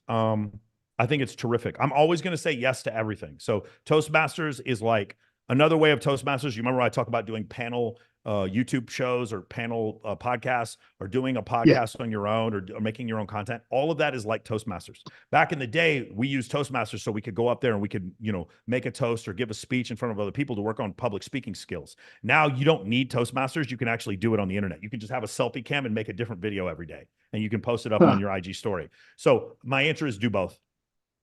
Toastmasters is one of many other things I would use to become a better public speaker. Sweet. Okay. Make sense? It does. I love it, man. Appreciate your question. Rithik, what's your question? Sure. Cool. Hey, Michael, can you hear me? Sure can. Fantastic, man. So I know from all the lessons that I've learned from you, there were two that you emphasize a lot. One is to reverse engineer the life that you want from looking at people that you want to be like, and then also seeking mentors, whether it be in person or via the books you read. Yes. So I don't know if you know this person, but his name's Dr. Marcos de Andre, or Dr. Day, who has his clinic in Miami. And he's in the same circle as Justin Waller, Wes Watson, and Eric Spofford. And I know those are your friends. So I figured who better to ask this question than you. So this is a person that I want to emulate. He has a life that I would like to have as a physician one day. And my question is, how do I ask for mentorship or advice from a person like him who's living that lifestyle that I want and has a career that I want? But I know that I'm kind of in my grind building phase right now, so I don't have any tangible value to give other than, hey, I'm willing to shut up, listen, do exactly what you tell me to, and leave my ego at the door. Okay, so that's good. Go ahead. Oh yeah, no. I was just saying, is it worth reaching out to them, or do I have to play that long game and try to use the social circle to my benefit and eventually get into a room with this person? I will bet you it's incredibly easy to get a hold of this guy. Now, maybe not get him on your podcast or get mentorship for him. First thing I would do is I would go down his funnel, because everybody's got a funnel. He's a doctor. Go down his funnel and see if he offers mentoring. That would be the first thing I would do. Secondly, I try to, you guys remember what I said before? How do you get a guy on your podcast? Do you remember what I told you? You really want someone on your podcast, how do you get them on? You mentioned their name a bunch of times. No, you surround them. So basically all of their friends, you try to get all of their friends on your show, and then it's very natural. For me to get Mike Rashid on was easy because I had so many of Mike Rashid's previous friends on. Wes Watson was the same way. It's like when you have a bunch of, again, same thing with a girl. Like if a girl keeps hearing your name, has never met you before, but she's heard your name from like 7 other fucking girls, when she meets you the first time, she's automatically 20 to 30% more attracted. She just keeps hearing your name from other people. So that's the thing. That's what I would do in this situation is I would surround, who are the people closest to him that you could get in contact with. But the other thing I'll tell you is most men who are dudes who are money, like for me, if you want me on your podcast, I'll just come on your podcast because it helps me. Like most men see opportunity and then see opportunity to work, and they're like, I can make more money, so let's go to work. A lot of people, some lazy people don't do that. Like most men who are successful is like, if you gave me an opportunity to make more money, I'm just going to get off my fucking ass and do it. So now here's the thing, Rithik. Remember, what are the 3 things that in social situations, there's 3 things you can offer in social situations that are free and 1 attraction trigger that's free. Does anybody remember what they are? Do you remember what they are, Rithik? Well, the 3 things, unless you want me to somebody else answer this. No, go ahead. So you can be the connector, the suggester, the content creator. Connector, suggester, and content creator. Those are free. All of you can do those for free. Michael, I don't know what to do when I meet this famous person. Connector, suggester, content creator. Those are the 3 things you can do for free. And then once the attraction trigger, you can get for free. Everybody. You want to be able to break rapport with the person. No, there's one attraction trigger you can get for free. No, there's a different one. Okay. Just look at my IG, all my cover photos. Oh, pre-selection. Pre-selection. So pre-selection is something every guy can get for free, no matter what color you are or how tall you are. Pre-selection is your free attraction trigger you all get. Comes with MOA. It's free. And then the other one is, like I said, connector, suggester, content creator. So that's the answer. So it's like, how can I be a connector, a suggester, or a content creator for this guy to bring him some level of value? Okay. Right. So would an example be like, hey, because he has his own brand and he's making his own clips. Like, hey, do you have any podcasts that you've done? I'm more than happy to clip them up for you. I'll send you some clips. Oh, I wouldn't even go that. I mean, you could. I'd probably just have like a regular conversation with him. Be like, what are some of the favorite podcast interviews you've ever done? Like, I might ask him something like that, or have your own podcast and invite him on. That's another thing you could do. Well, actually, going off that route, another question I wanted to ask you is that I wanted to start. This is suggested to me by a friend of mine. I start a blog and I write about my experiences studying for the MCAT, trying to get into medical school, the experiences that I'm having in research, and then use the blog as sort of what Rolo has done with his blog. He uses his blog as content for then his YouTube channel, and then like he has his shows or his podcasts. Is that a viable like route to go down, or would you just make the YouTube channel and just do that? One more time, to make the YouTube channel, what was the first option? The first option was to have like a blog where I'm talking about, or I'm talking about either my journey trying to get into medical school, stuff like that, like my experiences in research, cancer research, and then using that as content for my YouTube channel as I can expound more on it. Can you do both? Yeah, can do both. Can you do a blog and that's what I would recommend. Do a blog and do a podcast. Okay. Make sense? I can do that, definitely. That's what I would do. And that would be a value proposition to then this guy, right? You're like, hey, like I have a podcast. If you'd like to come on, love to talk to you, kind of thing. When you have a podcast, bro, it doesn't have to have any traction whatsoever. And the number of people that you can reach out to that normally that have people pay them for their advice. Do you guys understand? Like, if you had a podcast and you're just like, man, I want to do MOA, but I can't afford it, and I just want like one free 101 coaching session with Michael Sartain, all you'd have to do is start a podcast and invite me on, and then just ask me all your fucking questions, and you would get it for free. Do you understand that?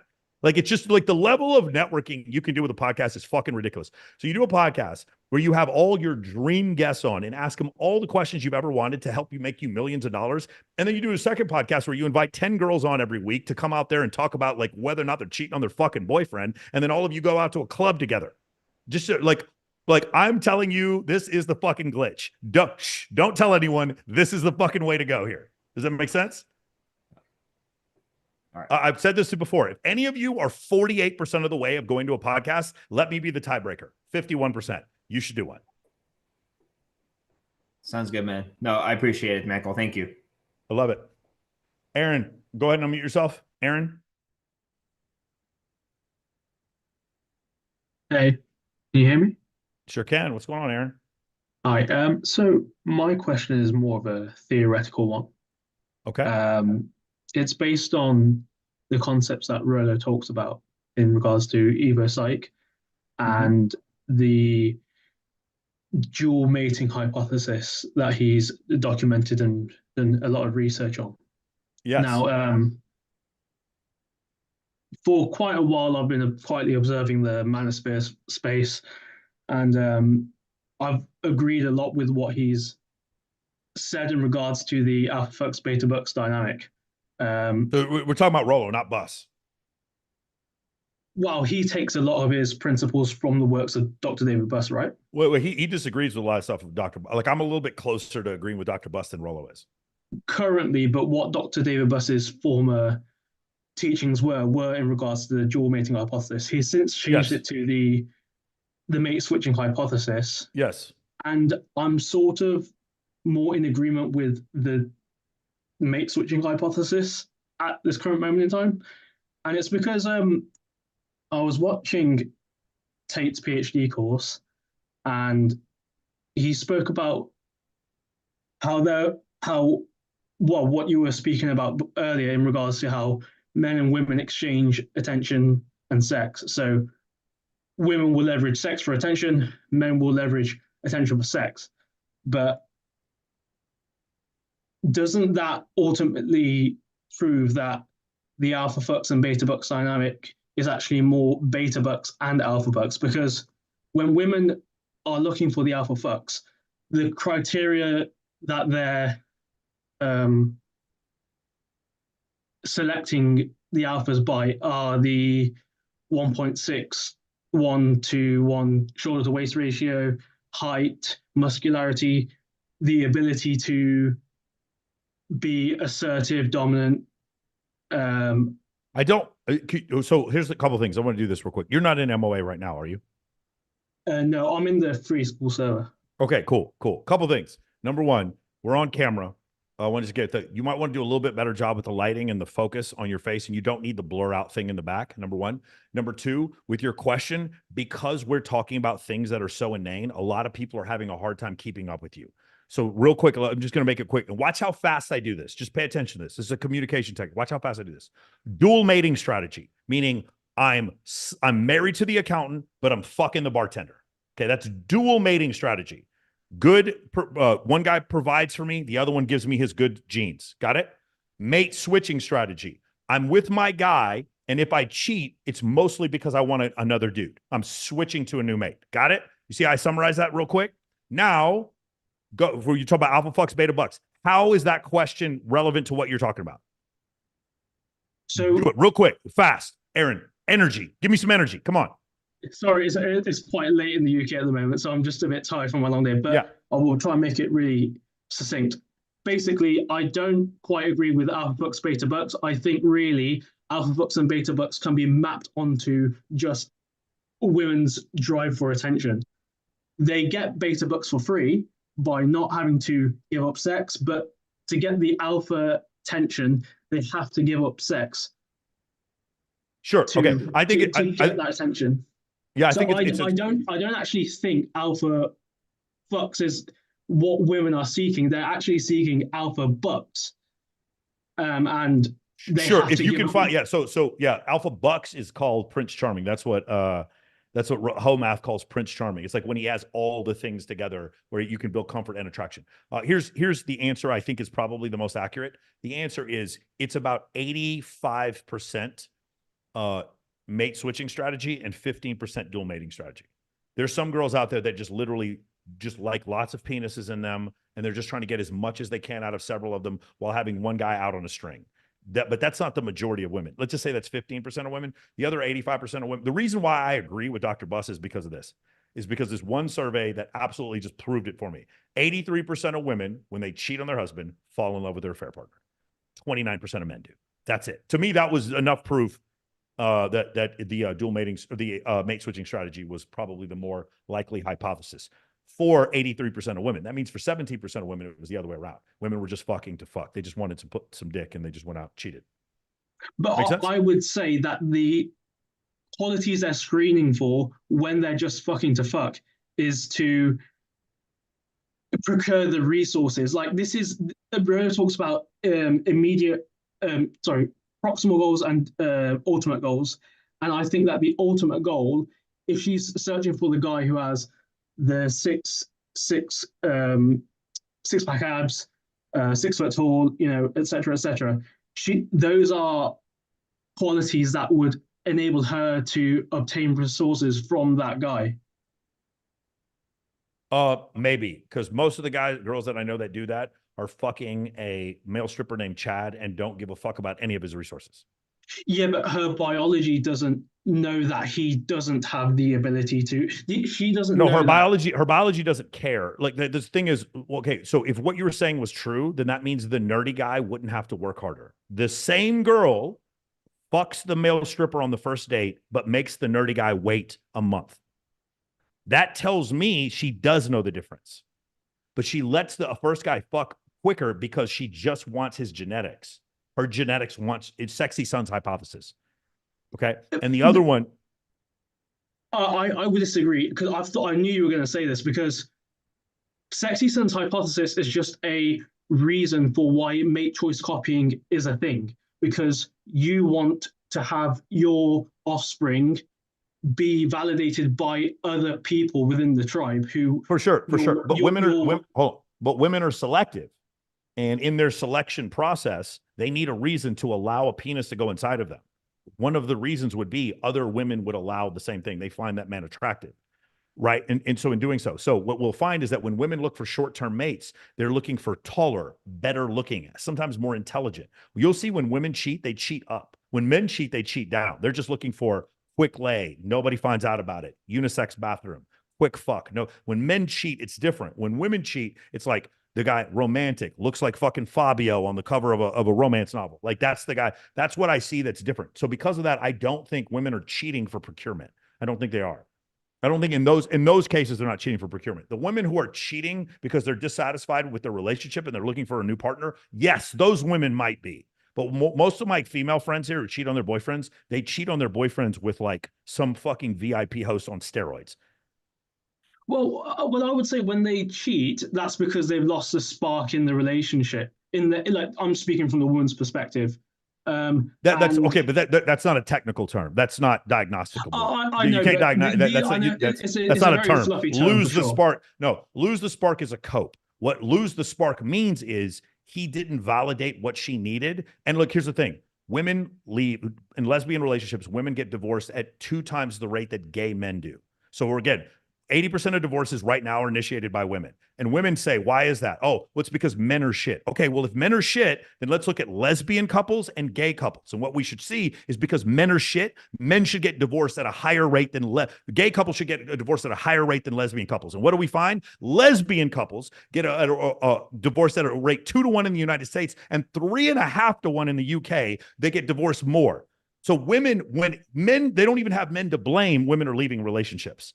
Okay, that's essentially what's going on. So in this situation, there are random reasons when you say lost the spark, men can do nothing wrong and women will lose the spark. That's happening all the time. Why do they lose the spark? Dating apps, fucking social media, all the attention that they get that makes them believe that they can just get anyone they want. Because in an unfamiliar scenario, which is like where a lot of these women are seeing these men, they have access to millions of men that they didn't have access to before.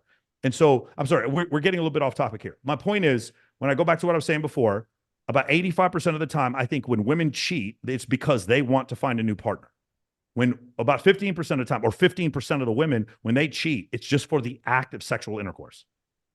Well, but when women cheat, what we found is overwhelmingly, women, when they cheat, look for higher, they cheat up. They look for tall, like when women cheat, they cheat with men who are taller than their partner, richer than their partner, better looking than their partner. That Men kind don't of do is that. the definition of hypergamy.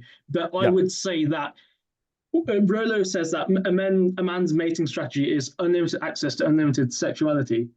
I would say a woman's life approach is unlimited access to unlimited attention. She will happily take the beta's attention if he's giving it for free, but she doesn't need to exchange sex for it because she's getting that for free. It goes back to what Alan Roger Curry said. Don't give free attention. If the beta is going to give it, she will happily take it. The alpha is not as forthcoming with his attention, therefore she has to give sex in order to get that. She doesn't know that he's not going to give the attention, which is why she ends up being heartbroken by the bad boy and saying, well, men ain't shit. Mm-hmm. Yeah, we agree. I don't disagree with that, but I don't think that disproves a mate switching hypothesis. But I'm just saying that alpha fucks beta bucks it's from a woman's perspective, it's ultimately alpha bucks beta bucks. She just wants bucks. I don't actually think she just uses sex as a tool. I don't actually think that women just sport fuck and just go around having sex. Even if it was Jason Momoa, Chris Hemsworth, she's always got the shot clock on how long she will do that until she gets some kind of value in return for her giving up her body. Yeah, I can see that. I also can see some women not doing that also. Like I've just seen everything, but I think the majority of the time you're right. Most of the women, most of the time, are looking for men that would be willing to settle down. Correct. A lot of women will sleep with high status men intending on getting that guy to settle down, and then he doesn't. So this is a funny thing. I know some girls that like don't want to be in relationships, and they just don't end up sleeping with anyone for like 3 years. And then I know some girls are like, all they care about is being in a relationship, and they're just in one relationship after another every 6 to 9 months. But next thing you know, after 5 years, they bang like 10 guys. And every one of them, they thought they were going to be in a long-term relationship. I've seen that happen too. It's just like, women's intent and then what ends up happening in the end tend to be two different things. Anyway, I need to move on for this. I appreciate the question. I just wanted to say, by the way, I really respect Rollo's work. I'm not trying to I know this sounds really like blue pill and whatnot, but like, I do agree with his principles. I just thought that he was missing the overarching point. And I know Well, he but goes because it's a reductive metaphor. Alpha fucks beta bucks does not describe all of human mating. It's just a metaphor. Does that make sense? Yeah, but I just thought that overriding the alpha fox beta bucks is the just woman's thirst for attention, and it's the way she procures it from any man she can get it from. Yeah. I think she just wants to get attention from whoever. Yeah, don't take alpha fucks beta bucks as like sort of this thing that you apply to every person in every situation. Just think about it like this. Why is it that the guy who has a lot of alpha qualities doesn't have to wait for sex, and the guy who doesn't have a lot of alpha qualities has to wait and spend resources? And the reason is, the rule of thumb is alpha fucks beta bucks. That's all it's supposed to be used for. It's not supposed to be used as like a life rule. Make sense? I think you may have taken it a little too literally. Well, to be honest, I've just been doing a lot of reading, listening, watching to Roller's work, the Rule Zero guys, Homath, your podcasts, and I'm trying to like piece it all together. But when I heard Tate just explain the exchange for attention and sex, I thought that just made way more sense. It was just like a very simple explanation, and I thought, well, the alpha fox beta bucks dynamic does map onto that. That's all. That was just my observation, really, and I just thought it was a lot simpler to understand it that way. And I just wanted to see what you thought, to be honest. Okay, awesome, man. We'll bring on this discussion some other time. We've been on this Sure. one for a long time. I appreciate it. But no, Jai, yeah, thank you for answering Jai, my what's your question. question? Appreciate it, man. Jai, what's your question? Yeah. Okay. Michael, can you hear me? Sure can. Awesome. If Jay, just wanted to ask you a quick question in regards to logistics. Like, when it comes to like picking your next place to live in a given city, I mean, ideally you want to live in the center, the nicest apartment that you can get, but usually it ends up being like a middle of the road kind of choice, right? So if you have to pick, right, would you pick like an apartment in the center of the city where all the action is, knowing that it's not like the highest quality apartment, meaning like it's kind of not in the best shape, but it's like in a prime location? Or would you be willing to go like maybe, let's say 10 minutes out from that center of the city, but knowing that the apartment's like high quality, like it has all the nice amenities, and I mean the logistics are not prime. And by the way, I'm in South Florida, so just want to let you know I'm in the Miami area.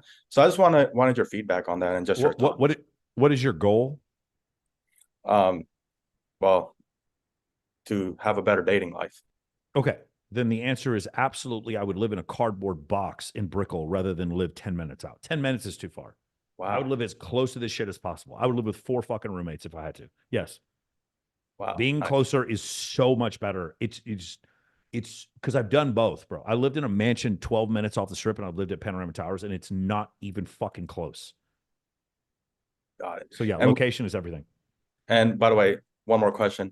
With Miami, would you say it's pretty much like Brickell and Miami Beach or bust, or would you say like there are other areas in like that Miami-Dade area that could be worth like living in? Because I love Fort Lauderdale. Get as close to one of those hubs as you can. Mid Beach is fine, you know, if you got up there or something like that, or if you're in downtown Miami, that's fine. At 20 minutes, that's a long distance relationship. She's already fucking someone else. Once you're 20 minutes out, that's too far. Got it. Thank you, Michael. Yep. Mark, what's your question?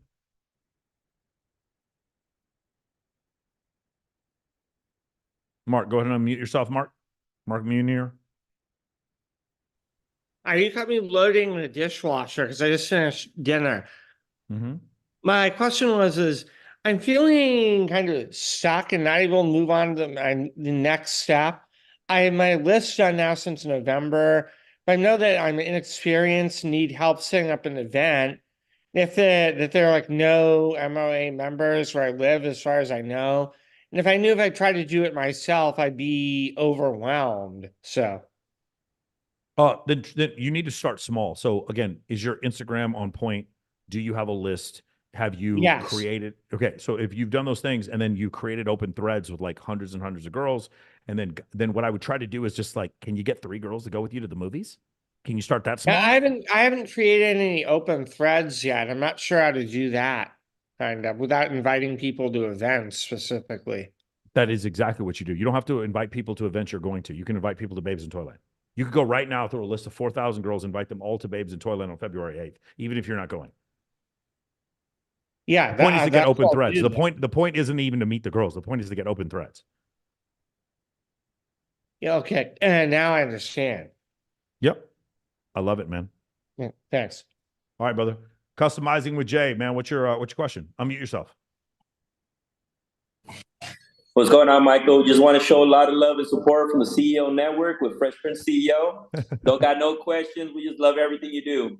I appreciate it, man. Thank you guys for coming on, man. You guys should check out CEO Network. I know Wes Watson is part of that. There's several other guys. Walter Weeks, Fresh, he has a network. It's kind of similar to what we do, but it's a lot of networking, a lot of business-minded stuff. Dennison, what's your question, man? Dennison Blanchett. Blanket. Hey, Mike, what's going on? What's going on, man? Well, everything's blessed. Just came from New Orleans, and I got a really cool opportunity that made me think of something. So the question is about the first question is about podcasts, and next one's about Instagram. How is it running two podcasts, and is it like splitting your audience, or is it adding to it? Well, I actually run 3. You're on 1 right now. Right. And then I go on sure. I go on another 5 per week. What is it like? No, it's actually easy. It's just the same kind of. So the thing is like this, right? If you were like trying to learn the stuff that I talk about, it would be probably 1,000 hours of reading that you'd have to go through and take notes. But once you did the 1,000 hours of reading, you'd have infinite things to talk about on infinite podcasts for the rest of your life. Does that make sense? Yeah. It's like there's a lot of work that goes into building this business. I got my business up to $10 million, bro. Like I can say that I run an 8-figure business now. If that happens, if that's real, think about all the work that went into it. But from now on, I can always have that conversation. So the thing is, it's not like what I'm saying is I don't need to study X amount for show 1 and then X amount for show 2 and then X amount for show 3. As long as I continue to study, I am an interesting guest and an interesting host, no matter what show I go on. And you can put me in a room where a bunch of people are having a dinner conversation. Whenever I go, whenever there's a big dinner, people always like to put me in the middle. You guys remember that Curb Your Enthusiasm? They said, do you want a middle? There's like always a person in the middle, because the middle person, like, so it's like the table's like an oval. The person who's like in the middle on one of the sides, that person needs to be the most entertaining person, because that person has access to everyone. The people on the ends don't need to be, because they're going to be in their own conversations, right? So whenever I do dinner parties, people always ask me to middle, because I'm always going to be like, okay, let's talk about, Kylie and I went to dinner just the other day. I kind of sat in the middle and I started talking to this one, oh God, what were we talking about? Electra Barbie was across from us. You guys know Electra Barbie, Lindsay. Lindsay's like never seen a hot guy she hasn't hooked up with. Like she's wild as shit. And I just got her to start talking about herself. And the whole conversation was super interesting. So it's the same kind of situation. A dinner conversation and a podcast are almost exactly the same thing, right?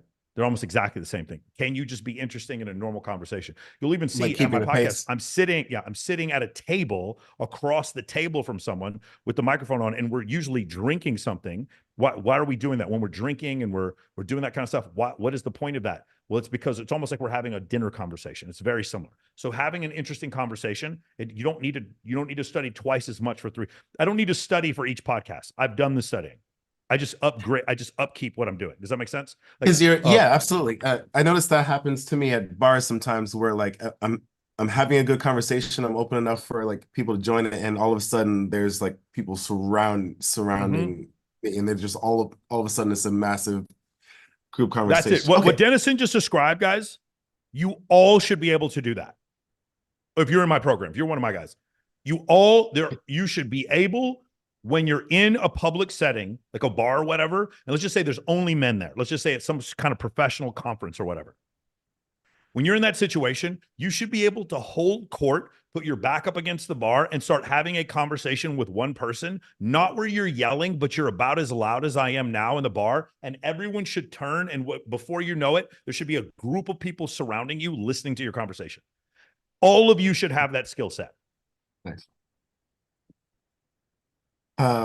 So when you say studying, though, part of me is saying that you're talking about the book list, and part of me is saying that the podcast is also your study. Is Is one or both of those true? The book list, it's mostly the book list. If you go through my book list, there's just so much, you catch up on so many things.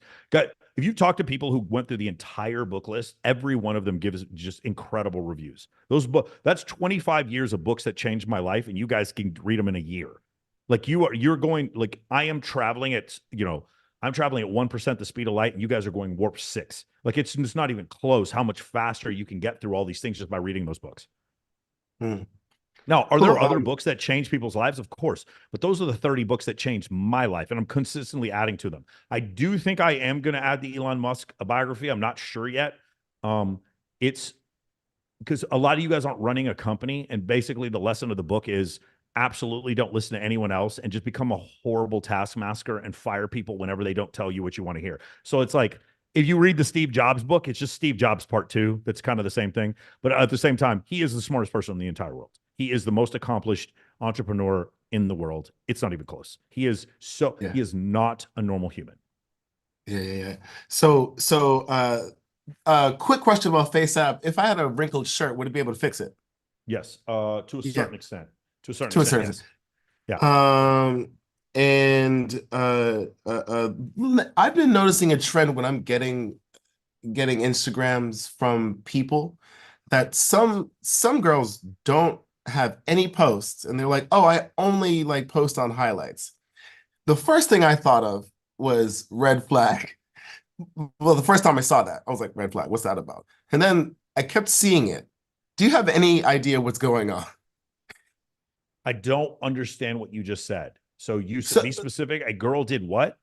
Some girls that I've met, like that have been following me, that I've met, hey, put them on the Instagram, cool, we connected, all that, to get to just networking, right? They just have highlights, no posts. And I've been noticing that as a sort of a trend. Yeah. Have you noticed that? I don't know. So if you're gonna ask me why, it's probably because their posts get them flagged and get their account taken down because they have big boobs or a big butt. And when they do stories, they don't get flagged. And also when they do their posts, they're only getting 100 likes or 200 likes when they should be getting 1,000 because they bought a bunch of followers, and they don't want to be exposed for that. So they don't post. I know guys who've done that. I know guys who bought 2 million followers, and then they can't post anymore because every time they post, they have to buy likes. See what I'm saying? Okay. So it's just like a maybe Instagram hack that's just doing a thing for them. Yep. Makes sense. Yeah, makes sense to me. Okay. Sorry. No, somebody asked the question. I just wanted to answer this for you guys real quick.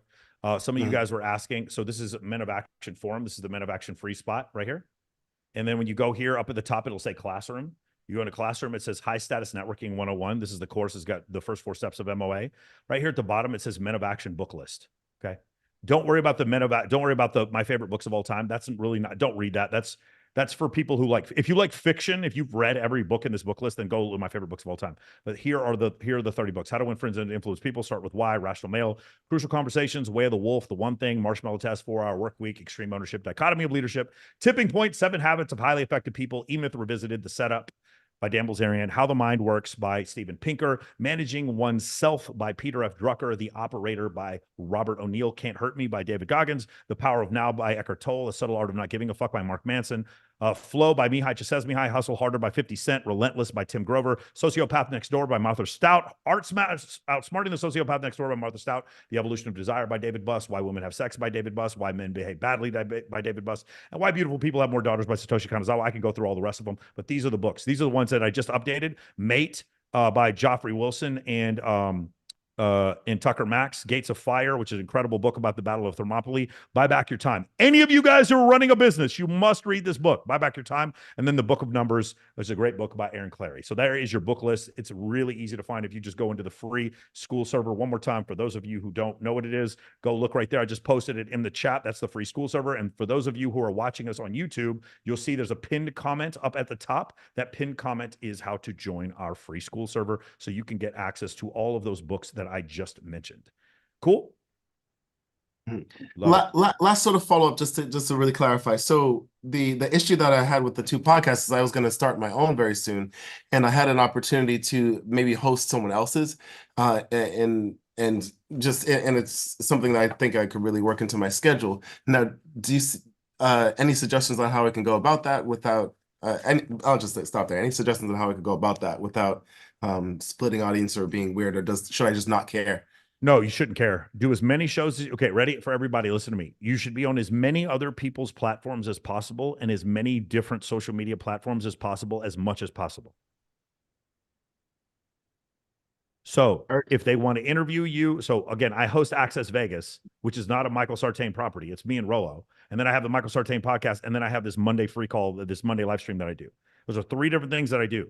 All of them are just like little, like some of them are logs on the fire. Like the Michael Sartain podcast is a log on the fire. Some of them are kindling on the fire, like the fucking stories that we do every day. Okay.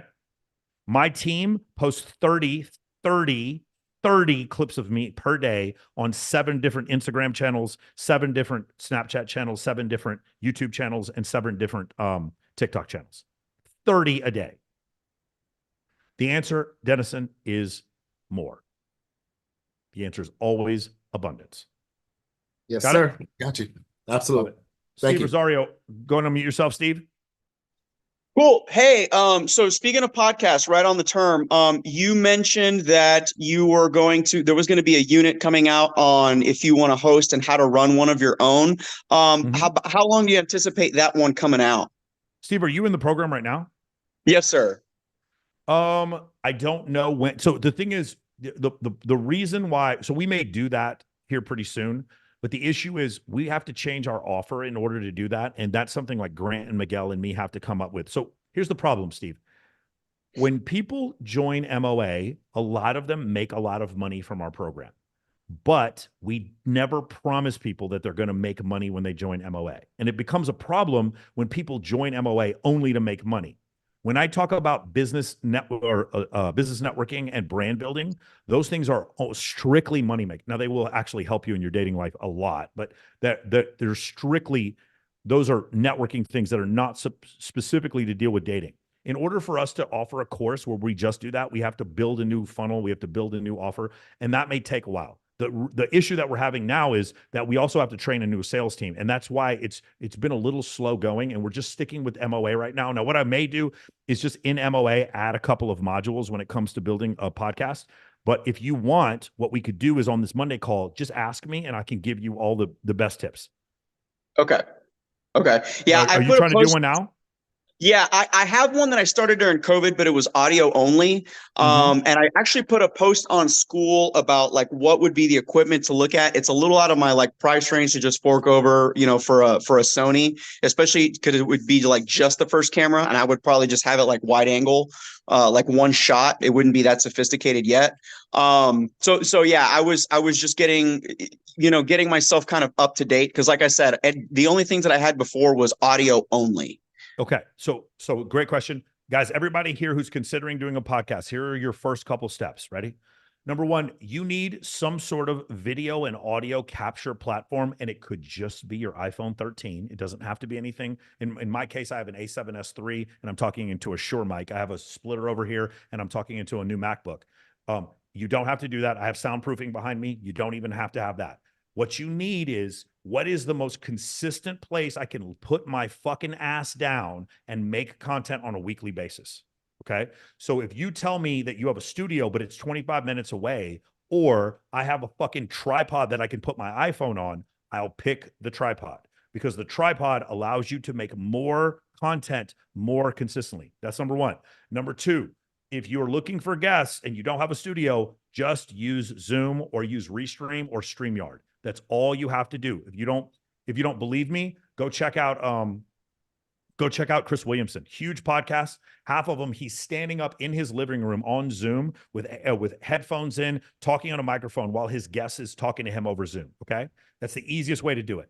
So those are the things I want you to do. Is how easy is this for me to replicate? And then just get my guests on Zoom if I don't have a nice place to host my podcast. Make sense? So you don't need multi-cameras. You don't need any of that shit. iPhone is just fine. All right, here's the third thing. Ready? These are the 2 things, the 2 C's. Ready? Collaborations and clips. Collaborations and clips. Can I collaborate with bigger influencers so that they can share my stuff on different platforms? And then can I get clips? So can my Twitter, my Instagram, my Facebook, my TikTok, and my Snapchat all feed into my YouTube to grow my YouTube channel? Make sense? Yeah. If you want to get into more advanced stuff, we can, but right there, if you guys just follow what I just said, that should be enough. Okay. Okay. If one of you guys just said, you hold your phone like this every week and like, hey guys, welcome back to blah, blah, blah, blah. By the way, don't use these for microphones. Don't ever use AirPods for microphones. They're terrible for microphones.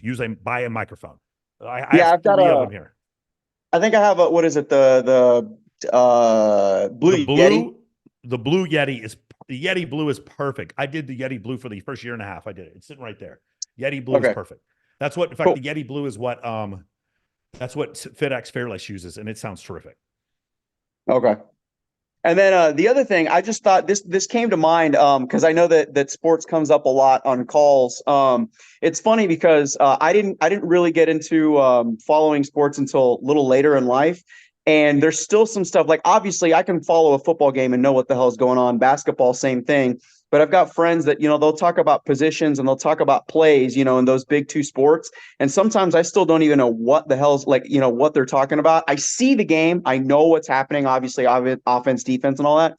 I thought it'd be interesting if there was like a small unit, especially because you definitely know what you're talking about. If there was like a small unit that was like, like a football, certain plays, like I heard jet sweep more in my life in the last 2 weeks than I have in my entire life. And I was like, what the hell is that? And I finally had a friend that was like, oh, it's this.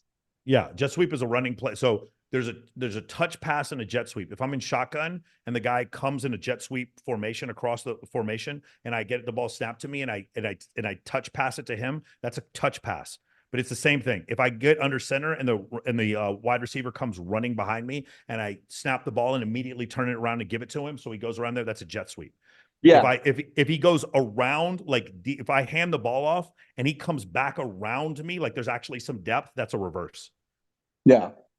I mean, those terms don't mean they don't mean a ton, but I can explain. There's nothing in football I can't. I've been watching football for 42 years. I can explain every fucking thing to it. I was 3 years old. I was watching the Cowboys. 100%. Yeah. Yeah. If you guys ever want me to do a separate fucking thing where I just explain to you the rules of football and basketball, I will happily do that. Oh, well, I mean, just to make guys more social, you know what I mean? Because that's part of the thing. Totally agree. I totally agree, dude. There's something I'm going on a podcast on Wednesday. I'm so excited. I'm doing an NFL podcast on Wednesday. I have built up enough of a following. People don't understand how obsessed I am with the NFL. I've built up such a following that now NFL podcasts are having me on the show, not realizing what I know. And it's it's such a privilege. I'm so excited to go on this fucking show and talk about the NFL. Oh my God, I'm so happy. I wish it was longer. It's only an hour. I wanted 3 hours. Those would be hella fun modules. Yeah. I'm just saying. Yeah, but it's just like, not the thing about what I was trying to say is there's certain people that if you want to talk about the NFL, it will connect you with certain guys in a better way. Me and Barry Bly, all we do is talk about basketball and football. Cool.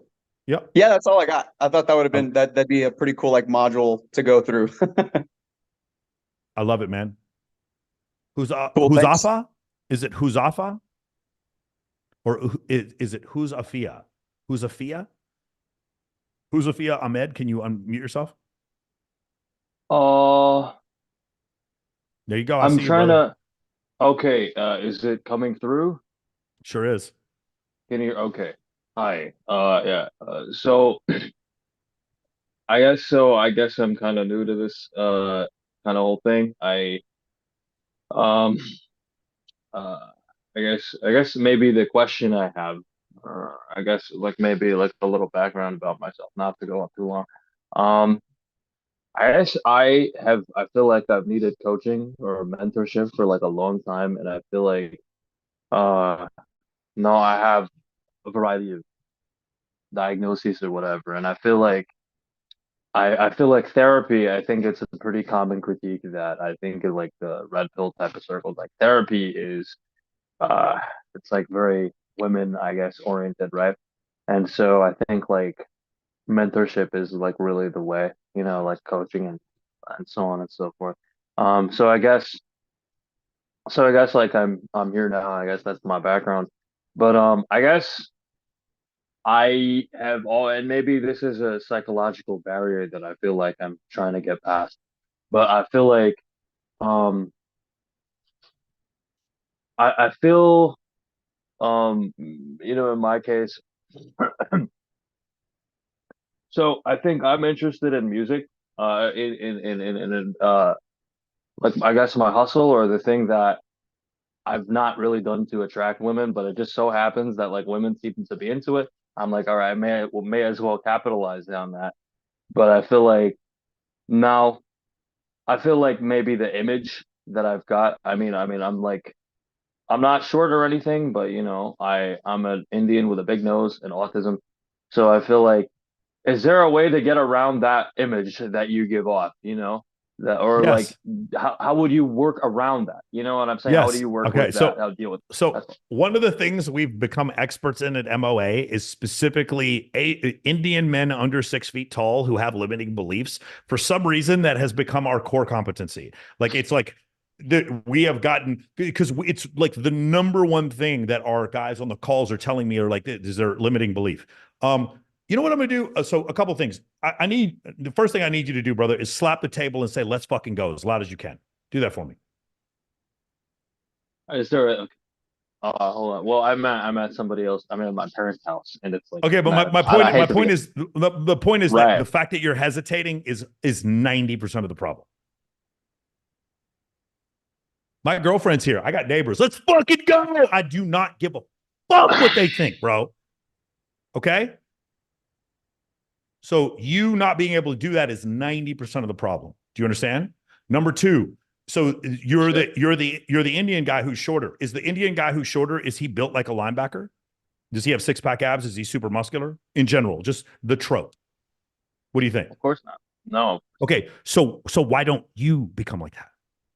Why don't you get in fucking shape? Why don't you not be the meek Indian guy? Why don't you be the badass Indian motherfucker? Why don't you be him instead?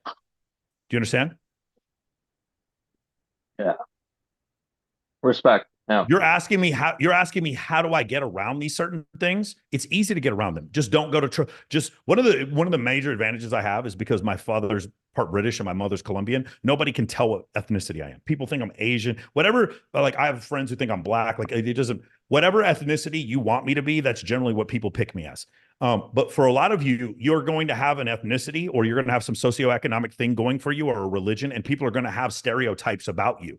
And my whole thing is, why play to type? Why not just be the opposite? Isn't that an incredible break in rapport? Would it be awesome to be the fucking Indian guy who's 5'9" who can dunk? You know what I'm saying? Has fucking sick ass handles and is shooting threes. Why can't you just choose to go against type? You see what I'm saying? Respect that. And I don't want to make it sound like I'm a complaint or whatever, but I think like it's the mental thing, it's not just the racial thing. It is like, I gotta look, but I definitely, I appreciate the reframing. I think that's a very positive thing. Is there, I feel like, is there a part of like the program that you would focus on to like overcome that kind of limitation or barrier? Yeah, so it's present moment awareness. It's the concept is present moment awareness, and it's also gratitude, right? It's like, how grateful are you that you live in a world where you're able to improve yourself at this level? How incredible is that? Right. Does that make sense? All right. Would you could you link it in the chat, or is it just like, No, it's not a module. It's books that are in that book list. oh, okay. Yeah, it's not Okay, that I simple, appreciate man. it. It's Thanks a there's lot. things that you have to do mentally to kind of give yourself permission. But like, by the way, there's nothing I can tell you or give you that's going to be more important than what I'm about to say to you right now. The problem is when I asked you to slap the table and say, let's fucking go, you hesitated. You're asking me, how do I get over that? You don't get over it. You just stop hesitating. You just give yourself permission.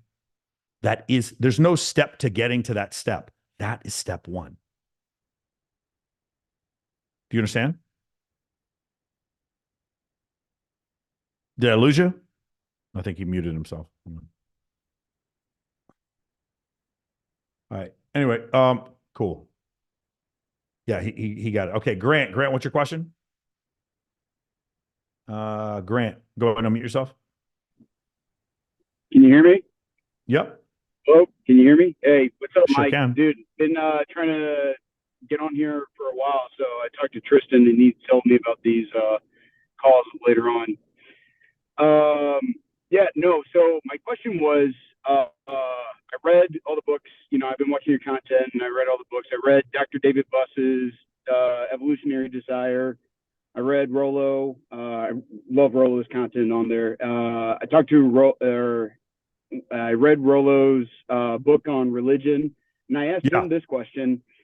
My question is, I agree with everything on the red pill and evolutionary psychology. It's just, you know, a lot of things though doesn't add up on. I don't necessarily agree with evolution. Can you still like follow evolutionary psychology and not believe in evolution? Like, I mean, that's kind of like you can, but I just don't like. I think if you went down the rabbit hole of evolution, you're going to find out evolution is probably the most provable thing in all of biology. In fact, there is no biology without evolution. Yeah. I think that is a lot of truth there. I read, I don't know if you read this book before, and I kind of want to get your thoughts on there if you have. Have you read Stephen C. Meyer's book on intelligent design? I have not. Okay.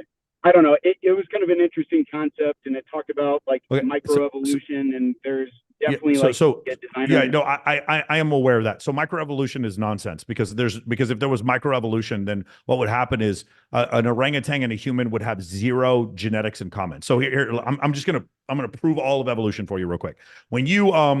If I were to sit there and take the DNA of your mother and father, I would be able to, in a blind test, be able to identify that this person's your mother and this person's your father based on their DNA in connection to your DNA.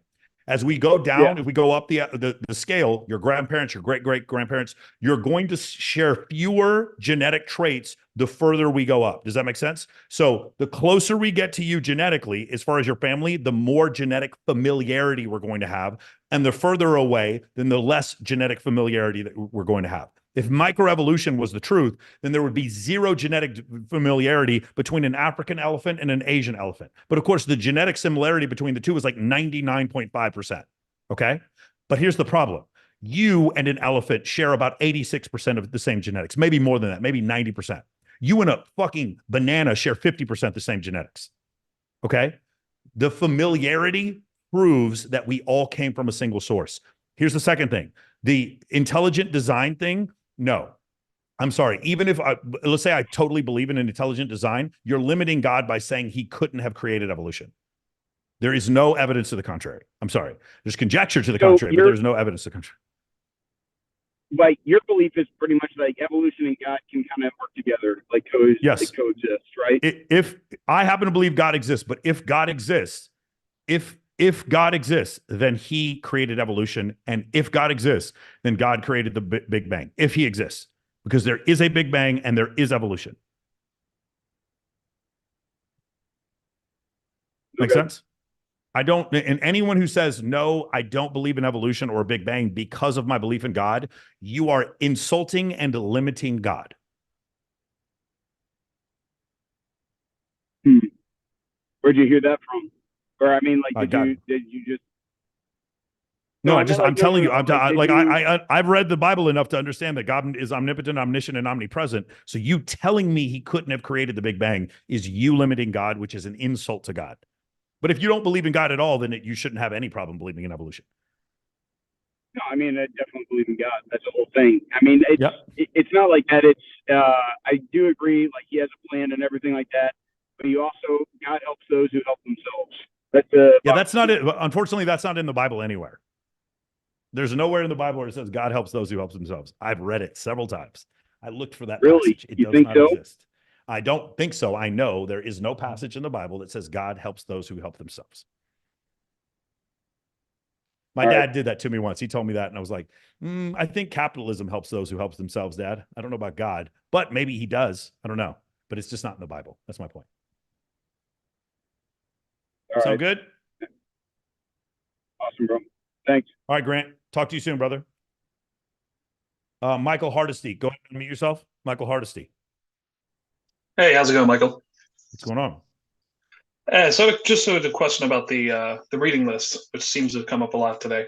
How fast should we be trying to chew through that list? It's not. It doesn't have to be excessively fast. Yeah, if you do the program, let's say you buy the program, and you do a full year with MOA. If you didn't get through all 30 books in a year, I wouldn't be upset. I think you should be able to get through a book in 2 weeks. Okay, because I'm up to pillar 4, and it's like 3 or 4 books getting recommended in each pillar, and I'm like, holy crap, I'm falling so far behind. Yeah, don't worry about that so much. That I appreciate what you're doing, and I want you to keep up the effort, but don't be discouraged if you can't keep up. The books are there. Remember, the books are there for the rest of your life. Okay. And so one of the things I'm concerned I'm having trouble recalling the information from trying to read quickly and watching the videos at 2x speed or 1.5x speed. Is that something that's sort of normal that you can't really fully recall all the information? I do, because I take notes. I'll take like one. So you'll remember a lot of this stuff if you can just trigger the memory in your head. Yeah, I was going to say it's sort of like unindexed data on a hard drive. Like Yes. if I search for it and I am reminded of it, it comes back, but I can't. It's exactly right, dude. That's what'll happen though if you just do what we're talking about. Like you just take one note for each thing, or have like at least like a lot of times there'll be a book and I can't remember what was all in the book, so I'll go read the summary of it. But I read the whole book and then everything will come back. Okay, gotcha. Understand? So also taking notes too to help sort of like index it. I like to take, if it's a book that's like, for instance, Alex Hormozy or Dan Martell's, his books, that I'm going to take notes. Not on everyone. Like I'm reading the 27th Jack Reacher novel now. I'm not taking notes on that. Fair enough. Okay, awesome. Thanks, man. All right, thank you guys. Let me see who is next here. Let's go to Frank. Frank, what's your question? Frank, unmute yourself. Hey, what's up, Michael? So my question is, I just recently got into the school program that you have. I've been doing other mentorship programs like Owen Cook with Max Turno, Nice. trying to get other aspects of my life, ready. But then as soon as I, saw your content, fell in love with it, started following you pretty much everything I could. And I'm in the school, like I said. And so I started reading about the pillars and, the things to do. And right now I realized I needed to completely remake my Instagram. Been doing that, been fixing it. It looks more presentable now. Issue is, I don't know when it's like, I should be like, okay, for now it's good enough. I don't have to just keep focusing on it and to start getting lists for different events or whatever. What's enough social proof? Like how many posts should be good enough for what stories? Like I remember that Owen told me stories are the way to go because it shows that it's happening right now. I know posts, so it doesn't look bare and dry. And, posts that, you're not you're not looking at the camera. There's on the third. I understand all of that. Been doing all of that. I just want to know when I can be like, okay, this is good enough for now. Let me start hitting people up, making lists. And I was also going to ask, how is it, like, how can I, like, what would be a good, like, photo shoot to start with? Like, what would be a good, whether theme or, like, location or, like, what's it, like, that gets everybody comfortable enough to come, but it doesn't require a lot of effort in that regard, I need you to change your mentality. So when you remember, you guys are probably not old. Anybody over the age of 40 remembers when like dress code, when they started playing hip hop in nightclubs and you started seeing dress codes in nightclubs all the time. Does anybody remember that? Put a one in the chat if you remember when that started happening. Like dress codes got strict. They're not as strict anymore, but dress codes used to get really strict for a while back in like the 90s, early 2000s. Anybody? None of you guys are old enough to remember that? Bro, yeah, couldn't wear tennis shoes. Like it was a very different game, okay? So the thing was when guys would come to Vegas and they'd be like, hey man, is there a dress code? I was always like, your mind is backwards. You should never ask if there's a dress code. The dress code is so you dress better so that women find you attractive. You should want to dress above the dress code. Does that make sense? You should never be like, yo, dog, I want to wear my fucking sunglasses and my fucking tank top. Like you look like a fucking weirdo. Don't come out with me looking like a weirdo. You should never ask if there's a dress code. You should already be above it. You should, like, your mentality about improving your Instagram should be, I never want to stop improving it. Right. The amount of validation you're going to get when your IG is kicking ass and you start getting a bunch of messages from girls, you're going to be like, I'm never going to stop upgrading this. No, Does that make 100%. sense? I meant to more so like, because again, I had to start from scratch. Like I had to like pretty Yes. much cleanse it all. And so then I'm right now in Hawaii, but I'm also in the military. So then having to, go through and fro as well with work, this, that, and the third. I can't. It's not like I can just go take a picture in a nice place, post. So it's like, I obviously, again, I feel like Instagram's at this point is like a part of life. You always want to keep growing and you always want to keep improving it, just like you want to keep improving yourself. I understand that. But it's like when it's like, okay, I don't gotta have it be a priority. I can shift my It's always gonna be working, but I can shift the priority. Here you go. 15 posts and then do 10 stories a day. And then put some highlights up there. Damn, a day. Okay. Posts. Yeah, I would do 10 a day. And that means just repost other people's memes. Okay. Okay. Yeah. It It's can be on not the hard to do story 10 a or day. like I do, yes, on story. I don't try to do 10 a day and I do more than 10 a day. Okay. Okay. Gotcha. Hey, one more time. Can we do something real quick? If you are Sri Lankan, Indonesian, Indian, if you are one of the people who believes that your ethnicity, I'm just talking about those people specifically, you think that your ethnicity, Bangladeshi, if you are one of these people who thinks that your ethnicity holds you back with women, put a 1 in the chat. Can I have somebody in there? Anybody's like, I'm brown. Most of the Latinos, you guys don't have this issue, but like a lot of guys who are like Southeast Asian, some of you people, anybody, come on. Don't fucking buck up on me now, bucko. I know. Here we go. You mean East Asian too? Okay, we can talk about East Asian, but for the most part, I mean Indian. Maybe a little bit. Anybody else? You just feel like your ethnicity or you're under 6 feet tall and you're Indian. It's so funny because I usually, if you were to go listen to our calls that we get from our setters, that's like half the fucking calls we get. Okay, cool. Got it? All right. Anybody else? All right. Guys, ready? I'm going to say this. This is a dude. His name is, 1 second. This is Kazi. Kazi is Bangladeshi. Kazi lives in Dallas, Texas. I don't know Kazi actually. Kazi knows some of my friends and he's dating a friend of mine. So this is a Kazi right here. This is what Kazi looks like. Do you guys remember what I talked about before? That when we say, do you want to be the Indian guy who's jacked? He's not super ripped, but he's just like, he's in shape. He's got broad shoulders and a narrow waist. Do you see that? Do you see that? Do you guys see how he has a beard that looks like it like matches him? Do you guys see how like he looks like he put some attention into his outfit? Do you guys see this? But he's Bengali. Wait a second. I thought only white guys got hot girls. He's Bengali. So wait, what's going on here? Is it because he's super rich? Well, he's probably rich, but he's not Lambo rich. He's like tennis shoe rich. So what is it? What is he doing? Bro, it's not an excuse. By the way, I don't care what your ethnicity is. It doesn't make any difference to me. Your ethnicity makes no difference. Okay? For those of you who have that problem, I'm telling you right now, yo, what is going on here? This is his girlfriend. The Indian dude. This is his girlfriend. I need the rest of you guys to directly shut the fuck up about your ethnicity. I never want to hear that shit again. Ever. I never want to hear that shit again. Never. If you're still having a problem with it, you definitely need to be in this program. Okay? We constantly get these fucking issues from dudes that are like, this won't work for me because of my color. It's done. It's disproven. It's disproven. Okay? We're done. We're done. It's over. So anyway, I just want to bring that up because when I saw that, I was telling Kylie, I was like, I want all my hot female friends to start dating Indian guys so they can. I was like, it'll just so we can just crush this limiting belief these guys have. Just crush it. Short dudes and Indian guys. That's what I want them all to start dating, so we can crush these limiting beliefs that guys have. Cool. I mean, if I can say, Awesome. like having like if all the short Indian dudes, start getting game or whatever, it's like it would be more attractive because people. I feel like I've tended to see that people that don't fit the norm end up being more attractive. So everybody that they're dating is white or black, or whatever, and then an Indian dude comes into the scene, he's gonna see more valuable. Well, but my point is, was he the Indian dude who acted meek and acted like no? He's Bengali. He's Bengali. He's not Indian. Yeah. He's Bengali. But the point is, or did he get a nicely curated beard and get in shape and dress well? Did he do all of the things? You see what I'm saying? That's my point. That's my point. My point is, if you level up, it doesn't matter what your ethnicity is or even how tall you are. Just fucking level up, and I can show you tons of examples of that. Okay. 100%. Guys got it? Cool. George, last question. George Jara. Mute. Where am I? Oh, hey, Mike, what's up? What's going on, man? Just super simple question. I want to shoot the next Beijing Tournament in Vegas. Who do I talk to? Steve Fowler.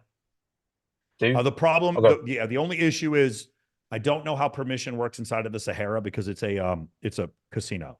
So you're gonna have to ask Steve Fowler for permission. Okay.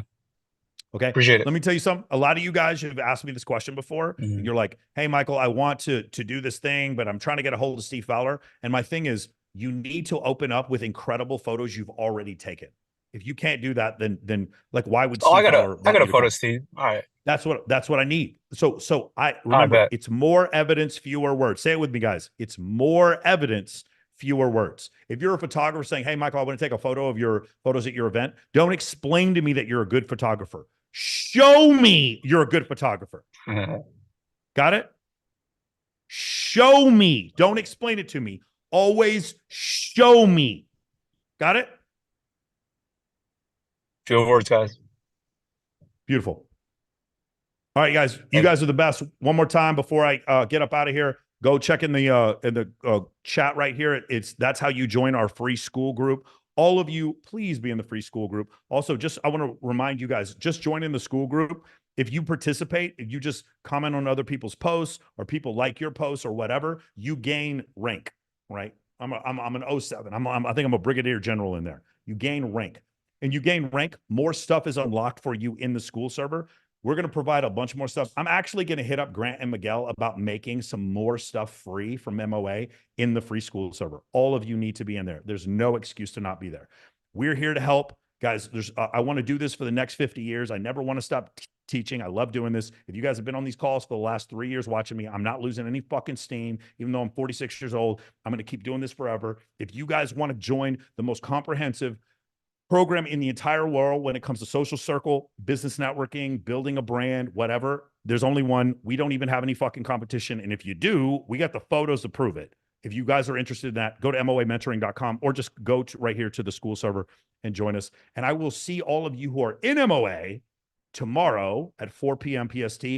I'm going to go watch the national championship, guys. I'll see you guys. And on Wednesday, guys, remember Adolfo Tex is going to